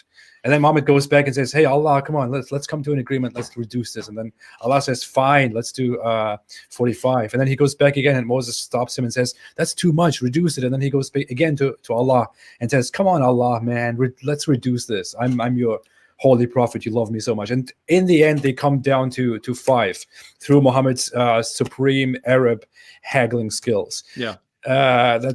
That's basically the story. If you don't want to laugh about that with your butt, it's just I don't know. You're not and by the way, that's an obvious. That was clearly stolen from an Old Testament story where God said He was going to destroy a city because it was so completely evil that when a traveler would show up in the town, they would just gang rape the dude and stuff like that. Yeah. So God said, look, this town is so horrible. I'm gonna destroy this town. And Abraham says, what if there are 50 righteous people in there? You wouldn't destroy it if there are 50 righteous people, even if everyone else is horrible. If there were some righteous people in there, you wouldn't destroy it then, right? And God says, look, if there are 50 righteous people in there, I won't destroy it. He says, okay, well, what about? And he starts going down until he gets down to 10. Says, if there are 10 righteous people there, will you not destroy it? And God says, if there are 10 righteous people in that town, I won't destroy it. There weren't. So that's the story. So anyway, that's the situation you have with the story of it's clear that Muhammad is hearing these stories from Jews and so on, and then adapting them and saying what use he can make of them. But it just, this this negotiating the number of prayers, and Allah really wants him to start with 50. But since Muhammad is negotiating, so someone said, wait, where is that? That's kind of funny. Someone said in the comment section, David Wood said in the Atheist Republic chat that he is a psychopath, but I don't believe that because he looks like a very nice guy. So I would say don't be fooled by David Wood appearing like a very nice guy here on screen. When I first met David Wood, when I went to Arizona to first meet him, I went to sleep at night, and then I woke up like in the morning around 3, and I found David Wood standing next to me and have a knife in his hand and say stuff like, do you feel comfortable? Stuff like that. I'm just kidding. David, what do you want to say about psychopaths? Oh yeah, guys. One, I am a nice dude, but two, guys, you have to learn what psychopaths are, right? Probably 98% of the psychopaths you will ever meet in your lives are going to look like very nice guys, right? They're not nice guys unless they find some reason to be nice guys. They're not going to be nice guys, but they're going to look like nice guys, right? Everyone who commented on Ted Bundy, one of the most notorious serial killers in history, he was such a nice guy. I can't see how he would do any of this, right? Why? They learn how to blend in as nice guys because they're constantly calculating in their mind how to get over on people and stuff like that. So yeah, don't let that be your criteria. Now, if you want to spot a psychopath, you have to catch him in some situation where he has not learned how to mimic other people's emotional reactions, right? Because they start picking up on this stuff even when they're kids. Oh, this is how people react when this happens, and they start copying it, right? So they can blend in. If you ever want to spot one, then catch him when something new happens that he's not experienced before, not been close to other people when they're experienced before, and see if this guy's behaving in a really, really not normal fashion. And then you can start suspecting the guy. Awesome. Someone said I have that I have social problems. I have an anxiety disorder, by the way, everyone. So I just want to say that too, so I can feel cool about my problems. I'm not without it. So yeah. Mm-hmm. Zoke1237CI said, is Allahu Akbar really a Freudian slip, accepting that Allah not being the greatest but just great? By the way, what do you think of Mind's procreators? It is funny. The story is apparently, correct me if I'm wrong. I don't really have this very well in my memory. That the Muslims go to a fight, mm-hmm. and the opponents of the Muslims, the polytheists, the mushrikun, mm-hmm. say that their god Hubal is. I think it's Hubal. Yeah. And so that's the origin of the phrase in the Islamic sources. They were saying Hubal is great, and the Muslims yelling back, Allah is greater. So Allahu Akbar. But you're right. It is sort of a silly thing to say. Allah is greater rather than Allah is greatest, right? But so Allahu Akbar. And so the way you would take it nowadays is just Allah is greater than whatever it is you believe in. And so, yeah. So it's a pissing contest, the Islamic slogan. But thanks for the super chat, Zoke. Phil210 said, any idea what PBUH wanted to really write when he was breathing his last? Do you mean what he wanted to reveal when he was in his deathbed? Is that what this question is referring to? Do you understand what that means, David? No. I'm not exactly sure what you are referring to, Phil. But if you want to rephrase that, I will keep an eye out here in the comment section. I would love to go into that. But thanks for the super chat. Mark Felker said, just showing your support. What do you think of Bill Warner and his website, politicalislam.com? Thank you for the super chat, Mark Felker. I think it is quite impressive. It is a nice collection of criticism and of analysis on Islamic sources and the mindsets of political Islamists and Islamic history, just as well as it has a lot of information on how Muhammad was politically and militarily, and what we are dealing with when we are dealing with Islam. I also interviewed Bill before. He's a very nice guy. He's very, very friendly, very, very, very sweet old man. So. No, I've done when we used to do shows, the show Jesus or Muhammad, had Bill on there a couple times, and also been to a conference with him. But yeah, so he's kind of in a. It's interesting that different people do different things. My criticisms of Islam and AP's criticisms of Islam are primarily source-based. In other words, we go through the Muslim sources and we point out the problems in the Muslim sources. A lot of Bill's critiques are sort of like statistics-based, like he'll accumulate massive amounts of data on jihad over the centuries and stuff like that, and where attacks took place and so on. But especially his stuff like comparing the Crusades and jihad and stuff like that is phenomenal, and the graphics he makes and stuff like that. So yeah, it's kind of a different way of responding, but yeah, as far as the data that he compiles, it's good resource, and it's kind of different from the stuff that we put out. So. Yep. Okay. Well, thank you for your super chat and for your question, Mark. Cheryl R said, "No shout out necessary, but where's your stickers, AP? I rarely ask questions, and super stickers are fun." Oh, I actually disabled those because I found them annoying. To be very honest, I found them annoying down there. I thought they distract from the whole thing, so I kind of everyone unsubscribe from AP until he makes these stickers available. No, seriously, I thought people are paying money to buy these super stickers. What is this? What kind of garbage is that? So I disabled that, but I didn't know people would actually be interested in that. So I'm very sorry. I'll put that back if people want to. Thank you, Cheryl, for the super chat. Nevertheless, I always appreciate reading from you, and you can always put your emojis and your thoughts into the super chat if you are ready to pay something, you know. So, but if you prefer that, please. The lovely Manta Ray too said, "Tell David that I believe it was an evil spirit disguised himself as an angel that visited in a cave. Because why would an angel be scared of a dog?" Mm-hmm. Yep. Yeah, those are the main options, right? If you're trying to decide whether to believe in Muhammad, if you're an atheist, in other words, if you don't believe in a spiritual realm, then your options would kind of be either this guy is insane, so he believes what he's saying, but he's just nuts, or he's deliberately being deceptive. He's inventing his religion as he goes along. If you're a Christian, you have a little more options. You have one that he was actually spiritually disturbed, that he is a victim of spiritual attacks. I would actually believe in a sort of combination. I believe that some of this is spiritual, and I would believe that some of this is just him being mental.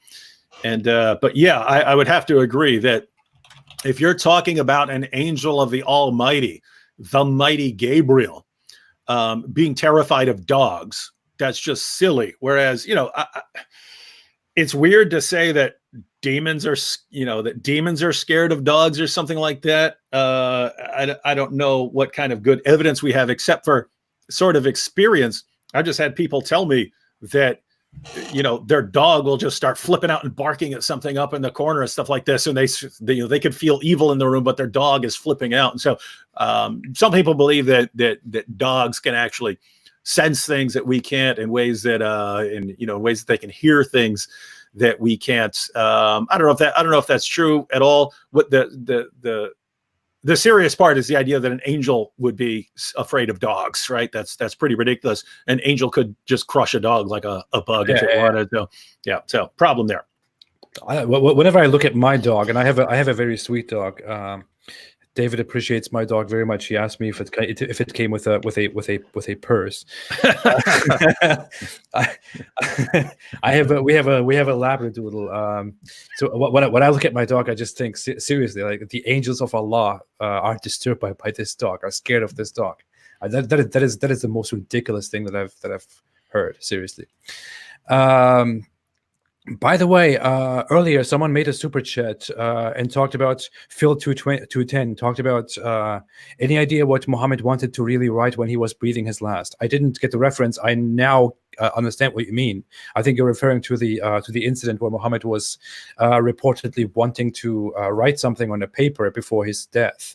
And it was he said, "Let me write you something down that will prevent you from ever going astray." And then his companions said, "No, don't. You are delirious right now." So they took it away and they didn't let him write it down. That's the incident. I never actually studied that incident very much. Me neither. It has some weird implications, like people don't trust the Prophet of Allah in making a revelation. The other thing is, it implies that people don't want any source but the Quran to be out there to guide Muslims. But it is an interesting question. I have no idea what he wanted to write down. He was apparently in his deathbed. He was delirious, as Muslims themselves say it. We will never know. He died in a very painful way. We shouldn't laugh about that. Let me see. Have you ever met a Muslim apologist? James SC said, have you ever met a Muslim apologist who actually wanted to debate the ideas rather than attack your character and credibility with ad hominems? Apostate, Prophet, and Acts 17 apologetics. I have personally not seen many Muslims who are honestly up for a debate without going into any personal issues. I would love to see that. I really, I am so serious. I would love to see Muslim apologists, Muslims, come and say, hey, I have an issue with your criticism of Islam here and here and here. Let us discuss this. Instead, they just come with, hey, you are a whatever. You are an incest-endorsing, Islamophobic gay person, and I will crush you, and your mother stinks. That's usually how it goes. So yeah. There's not much. Yeah, I believe there are Muslims who are sincere, and they sincerely believe that Islam is true, and they believe that Islam can stand up to scrutiny, and that it's superior to other views, and they're happy to have these kinds of discussions. Nabil was like that, right? Nabil would love to sit there, and I never thought that Nabil was trying to deceive me or anything else like that. Even in the debate world, Farhan Qureshi, who no relation to Nabil, but I had, probably 5 or 6 debates with Farhan. Actually, a couple more, because he eventually left Islam, but wasn't a Christian. So we had a couple debates on Christian topics as well. But Farhan Qureshi used to be a member of the Muslim Debate Initiative and so on. You always got the sense that this is a very, very, very cool, very nice guy and stuff like that. And he's not trying to get over on anyone. He really believed what he was saying, stuff like that. So yes, there are Muslims. Unfortunately, they're kind of overshadowed by the Muhammad hijabs and Ali Dawas of the world right now, and I believe that's only going to increase. Yeah. But thank you, Jennifer, for your super chat. No, thank you, James, for your super chat. Jennifer, Veterans for Truth, made another super chat and said, "You all don't know about the false prophet." Oh, you're talking about Sabbatai Zevi. That's it was a big deal and still affects things now. And I would be glad to do a live with you all to discuss that. I am particularly actually familiar with the person, the Sabbatean Zevi, who was a self-proclaimed prophet in Judaism, because he lived in Turkey, in what was back then the Ottoman Empire, in Constantinople, and I think he was persecuted, and he lived the last years of his life in the west of Turkey, and he's kind of considered by Jews to be, I don't know, a false messiah or something like that. But Muslim conspiracy theorists in Turkey love to reference him as being behind all the evil that is currently going on in Turkey. So I don't really look well at such conspiracy theories, Jennifer. But if you like to do that, go ahead. I don't think I can add much to that discussion. David, are you familiar with the topic at all? Or? No, not really. I think he's one of those medieval cabal guys. Yeah. I think he was. They're in Turkish known as the Dönme, which is like the apostates, because they were a Jewish group that was forced to convert to Islam. So they converted to Islam, but they were still secretly Jews, and they kind of had their own Kabbalah sect that they kept going on. And not my prophet or so. Yeah, not my field there. Me neither. The lovely Manta Ray too said, "Tell David that I believe it was an evil spirit." Okay, you already read that. Oh, you made that super chat twice. Okay, well, thank you. To be seen, apparently. That's good. Nice. Thank you so much. James SC said, "How do you both decide how much you want to make material aimed at non-Muslims versus material aimed at Muslims to try and make them leave? And how do you balance your tone between those different aims?"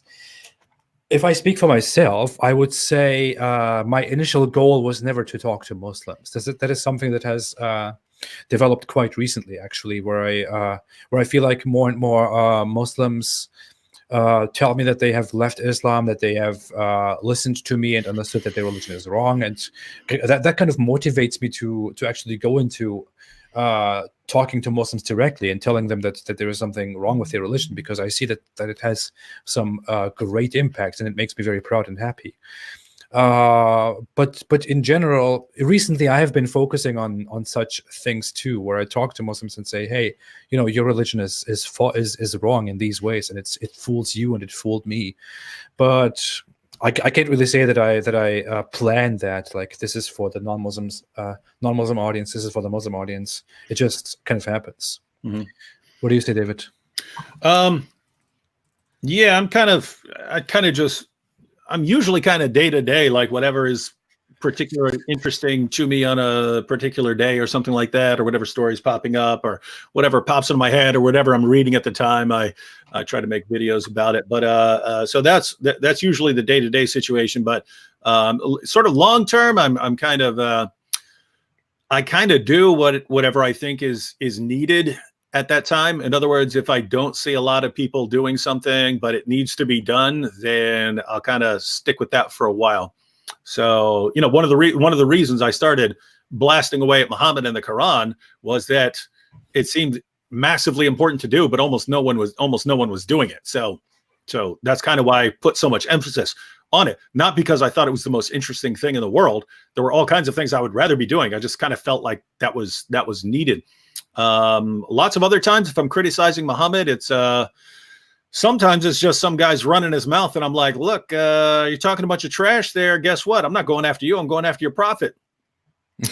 And that's why you have situations like with the guys like, Muhammad Hijab and Ali Dawa and Ijaz and all these guys. They post, they say a bunch of nasty stuff about, someone online, and I'll see that and I'm like, hey, that's my friend. Or they do something dirty.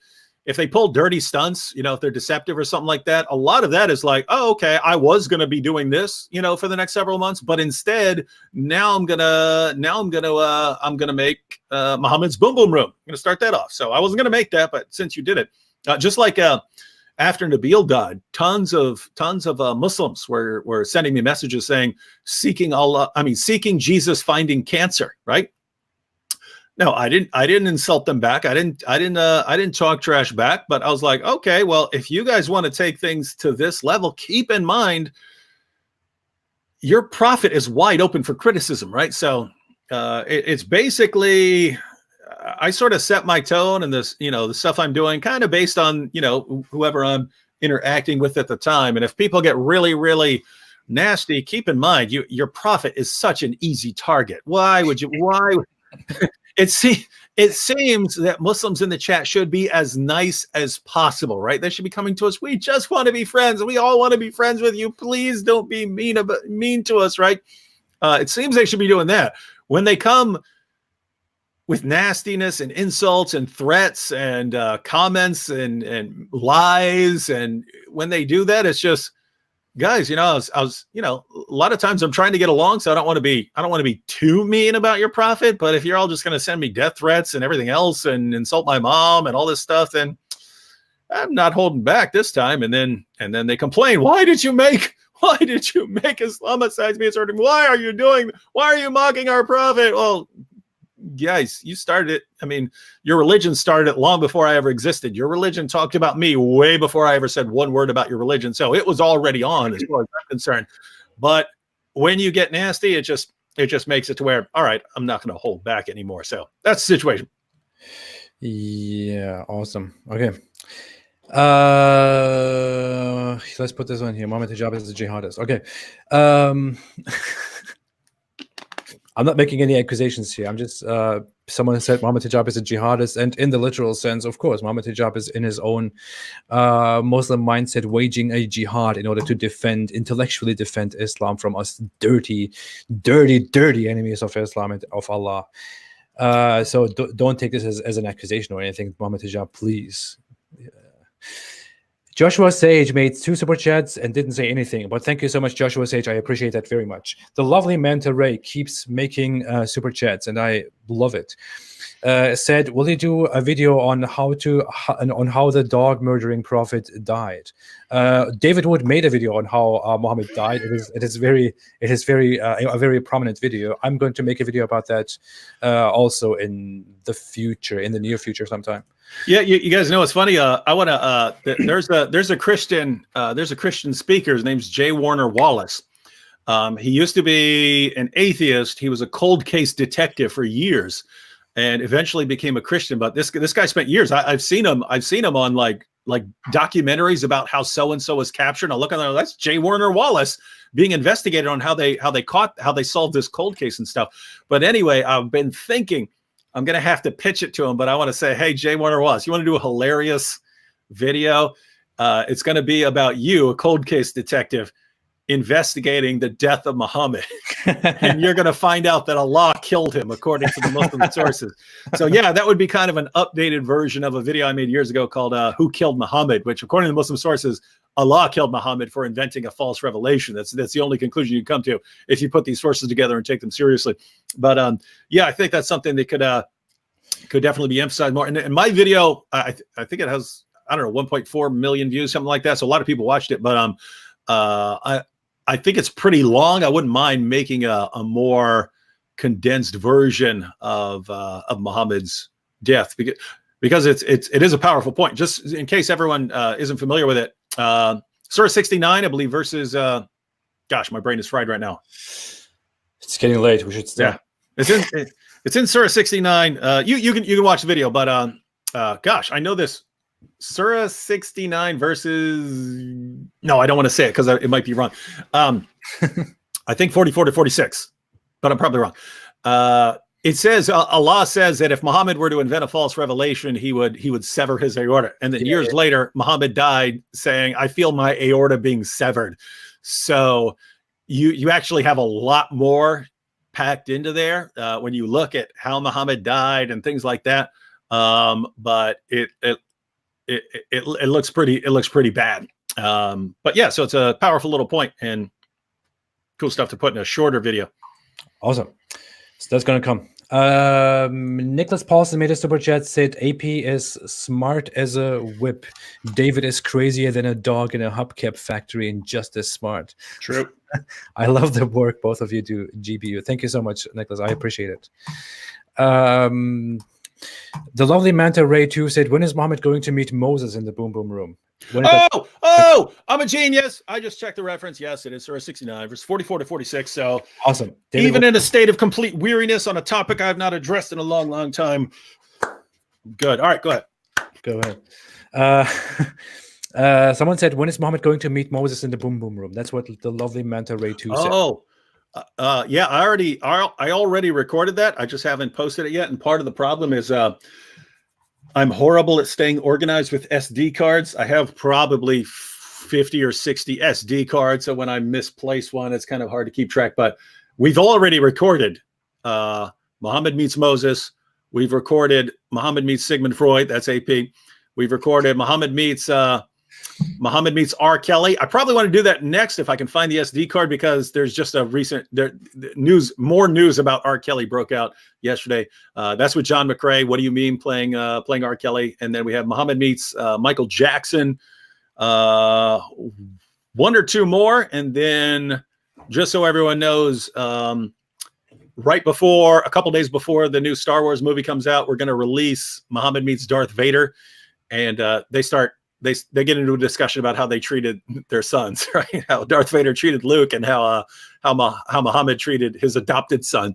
And so they get into a discussion about that. And but right before Christmas, we want to release Muhammad Meets Santa Claus. That's where I'm going to Vocab's next week to record Muhammad Meets Santa Claus. But me and Vocab have been thinking about going live as Santa Claus and the Prophet Muhammad. So we'll see how that turns out.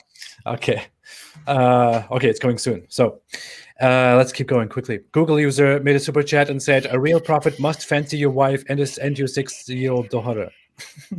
Seriously, this is the reputation of Islam's Muhammad. What are we supposed to say about this? This is the reputation that your prophet has, and that your religion. And by the way, isn't it cool that this stuff is becoming more and more known? Because it was the 1990s. It was the 1990s. I was in prison. I knew some Muslims, so I was studying a little bit. I didn't really start studying Islam seriously until I was friends with Nabil, but I studied a little bit on how to, what their beliefs were and stuff like that. But it was a Christian who told me Muhammad had sex with a 9-year-old girl.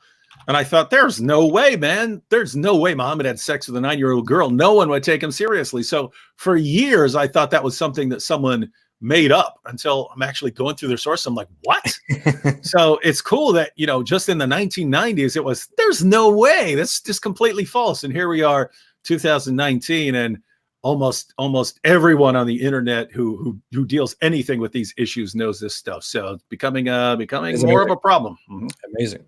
Thank you for your contribution, Google user. Thank you so much for reminding us of this great quality of Muhammad, the amazing prophet of the most morally supreme religion called Islam. A Google user said again, a real prophet must have a kid with his hot slave. Thank you for your contribution, Google user.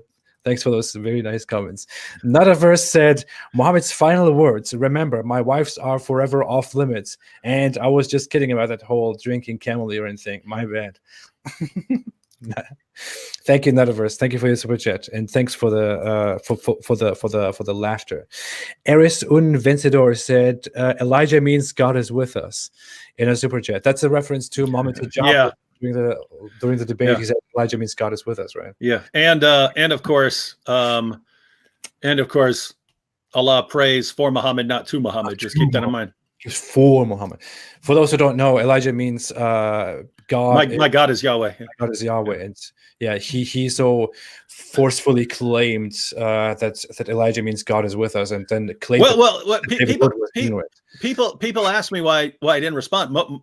Some of what he said, I just wasn't paying attention anymore, because I was like, oh my goodness, these guys are total liars. But on that, I didn't respond to it, because he used that to respond to something I didn't bring up. Right?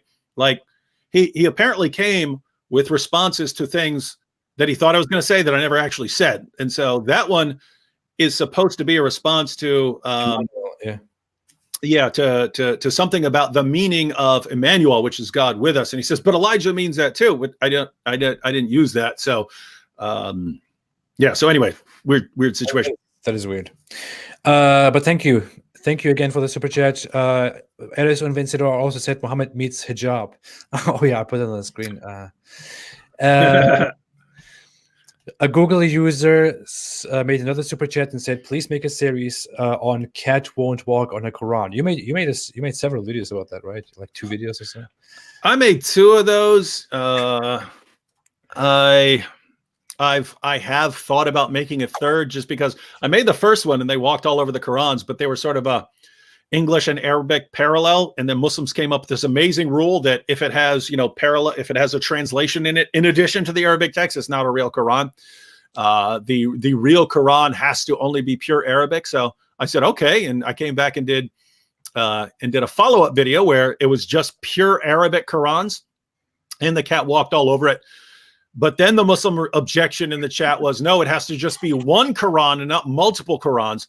And they're just inventing how this works as time goes on. The original claim was a cat will not walk on the Quran. You cannot make a cat walk on the Quran. I got a cat in like 2 seconds to walk all over the Quran. Not because I want to. I think it's the stupidest thing ever. But this is the level of argumentation in Islamic apologetics. So anyway, now they're saying, oh, it only works if there's one Quran. So just notice how stupid that is, right? A cat will walk on multiple Qurans, but not on one Quran. This is the miracle of Allah, right? And it's not just because, hey, given an obstacle in the way, a cat will tend to walk around it, right? It's not bad. So anyway, I've thought about, putting together a bunch of those comments and then just saying, all right, here's one Quran and here's a cat walking right across it. But yeah, I don't know. Okay.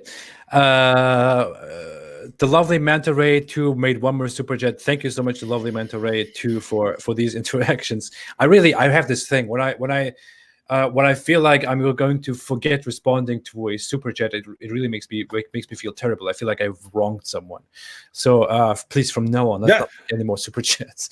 Yeah, that's where being a psychopath comes in handy, because I just miss all kinds of super chats, and like I should pull them up, but it's not something I feel bad about, because see he doesn't feel bad about it. I'm partly insane.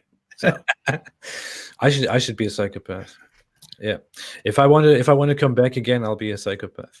Tell David Wood that he was gentle in that debate he had with Mohammed Hijab. I think so too. But that was required, right? The agreements that we were both required to agree to was we're going to be friendly the entire time. We were not going to have any personal insults, personal attacks. We were not going to go off topic on anything. So we had to agree to all these things ahead of time. He agreed and then went down the list, breaking everything we had agreed to. And it's kind of a difficult situation where, what do you do then? And I've had people tell me, well, you should have thrown the rules out the window as well. Yeah. My inclination was to walk off stage. And I kind of went back and forth, because the debate I'd been in immediately prior to that, so before that, was me and Robert Spencer had a 2-on-2 debate versus two Shia Muslim scholars, and they did the exact same thing, but they did it at the very end, right when they were the last ones to speak. Every single thing we had been required to agree to, and that were the terms of the debate, in the last section where they were the last ones to speak, they went down the list and broke every last one of them, and then gave themselves additional time in order to keep doing it and stuff. So it was an amazing situation. But Robert was up. He's like, I'm leaving. He was about to get up and walk out when the guy was breaking the rules, and I was like, no, just stay calm, just chill. It'll be over, and then we'll leave. But afterwards, I was kind of like, no, gosh, it's probably like 30% of the debates I'm in with Muslims. They demand that I adhere to certain rules, and then they break them, and it's like they're throwing it in my face. We do not have to honor our agreements with you guys. And over and again, I keep doing the same stupid thing, namely, okay, I agree to your terms, doing the debate, and then they break them. I keep doing that over and over again. So in the situation with Mohammed Hijab, is kind of, oh gosh, did I do this again? Did I do this? Did I fall for the same stupid thing again? And so it's what do you do in that situation? Well, my inclination in that situation, again, maybe I should have walked off stage and just said at the end of my opening statement, or the end of a part of the debate, hey, these were the terms, they've been broken, I'm out of here, just grabbed my stuff and walked off stage. Maybe, but I think kind of more long term, and it's all right, do whatever you want, break all these agreements, get your cheers from your followers that you're insulting me while you're breaking your agreement. I'm going to go out and I'm going to annihilate your prophet after this. So you can blast me all you want. You can make fun of me all you want. You can get away with it. I'm not even going to respond, but I am going to demolish your prophet afterwards. And notice the result afterwards, Muhammad's boom boom room, right? So these guys bring this stuff on themselves, and then they whine that I make this stuff. So anyway, that's the situation there. One more thing to add. I saw you said before that you wanted to, that you thought of leaving the debate because of him breaking the rules. He actually took this statement and turned it into something different, where he challenged me for a debate. He asserted to his Muslim audience, because he's always so honest, as a Muslim, because Muslims are exemplary moral qualities. He turned that around and said that you admitted that you felt uneasy and you were scared and you wanted to leave the debate and you wanted to walk off stage. He said that. Now notice, everyone. I haven't seen what Mohammed Hijab said here, but AP says that he's claiming. David admitted that he was he just wanted to walk off stage after facing my wrath and so on. Notice, can these guys say anything truthfully? Can they say anything? What did I say? Look, liars. This guy completely violated in every way the terms of the debate.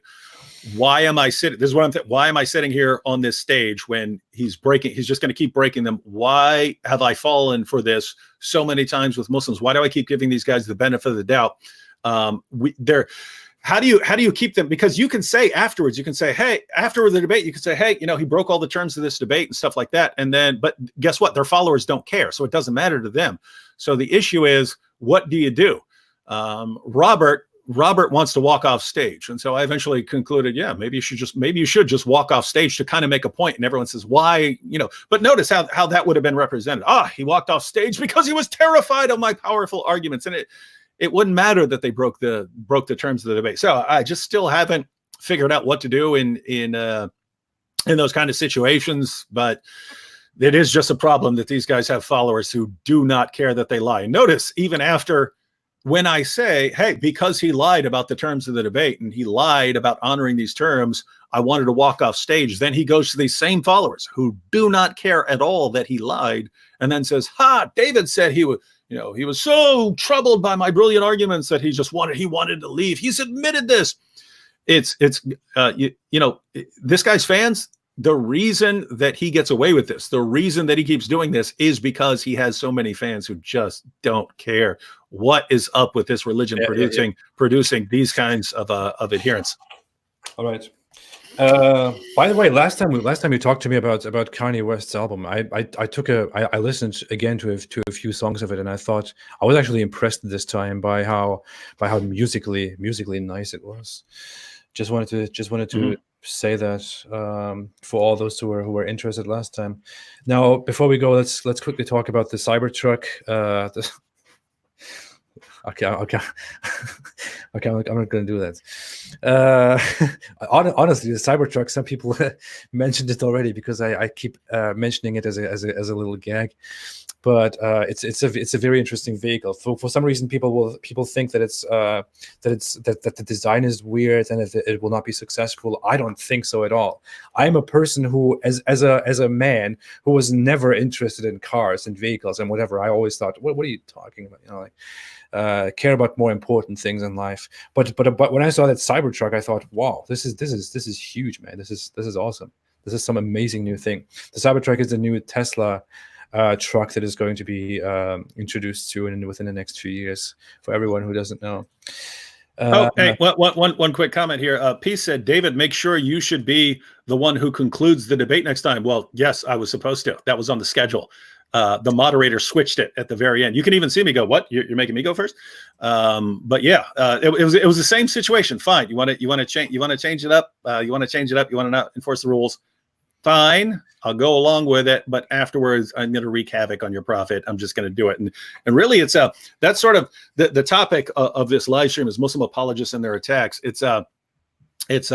Notice I rarely respond to the attacks, but I consistently go after Muhammad, and that's kind of my reaction is when these guys do something nasty or something like that. I don't have much of an inclination to go back after them or to respond in kind. It's just I don't know. It's kind of, I can only describe it as like a kind of energy or something like that. But when they're blasting at me, that energy gets redirected towards their prophet.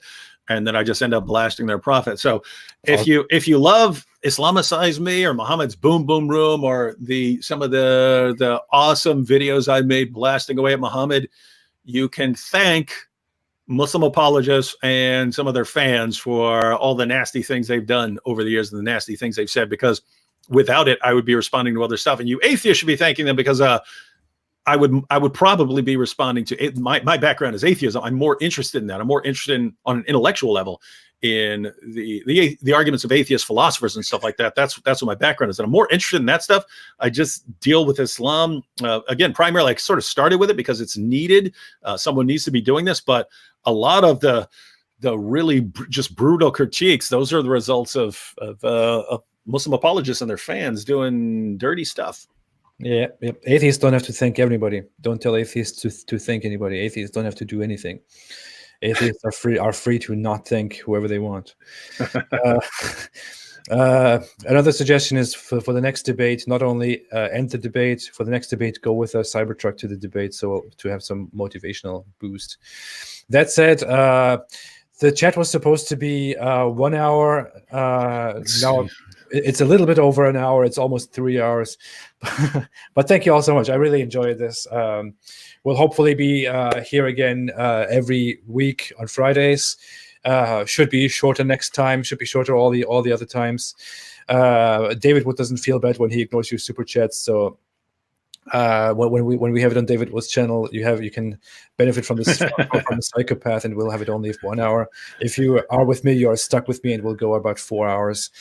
But thank you all so much. Thank you for joining in. Thank you for listening. Thank you for your comments, for your amazing contributions and remarks. And we love you all too. At least I do.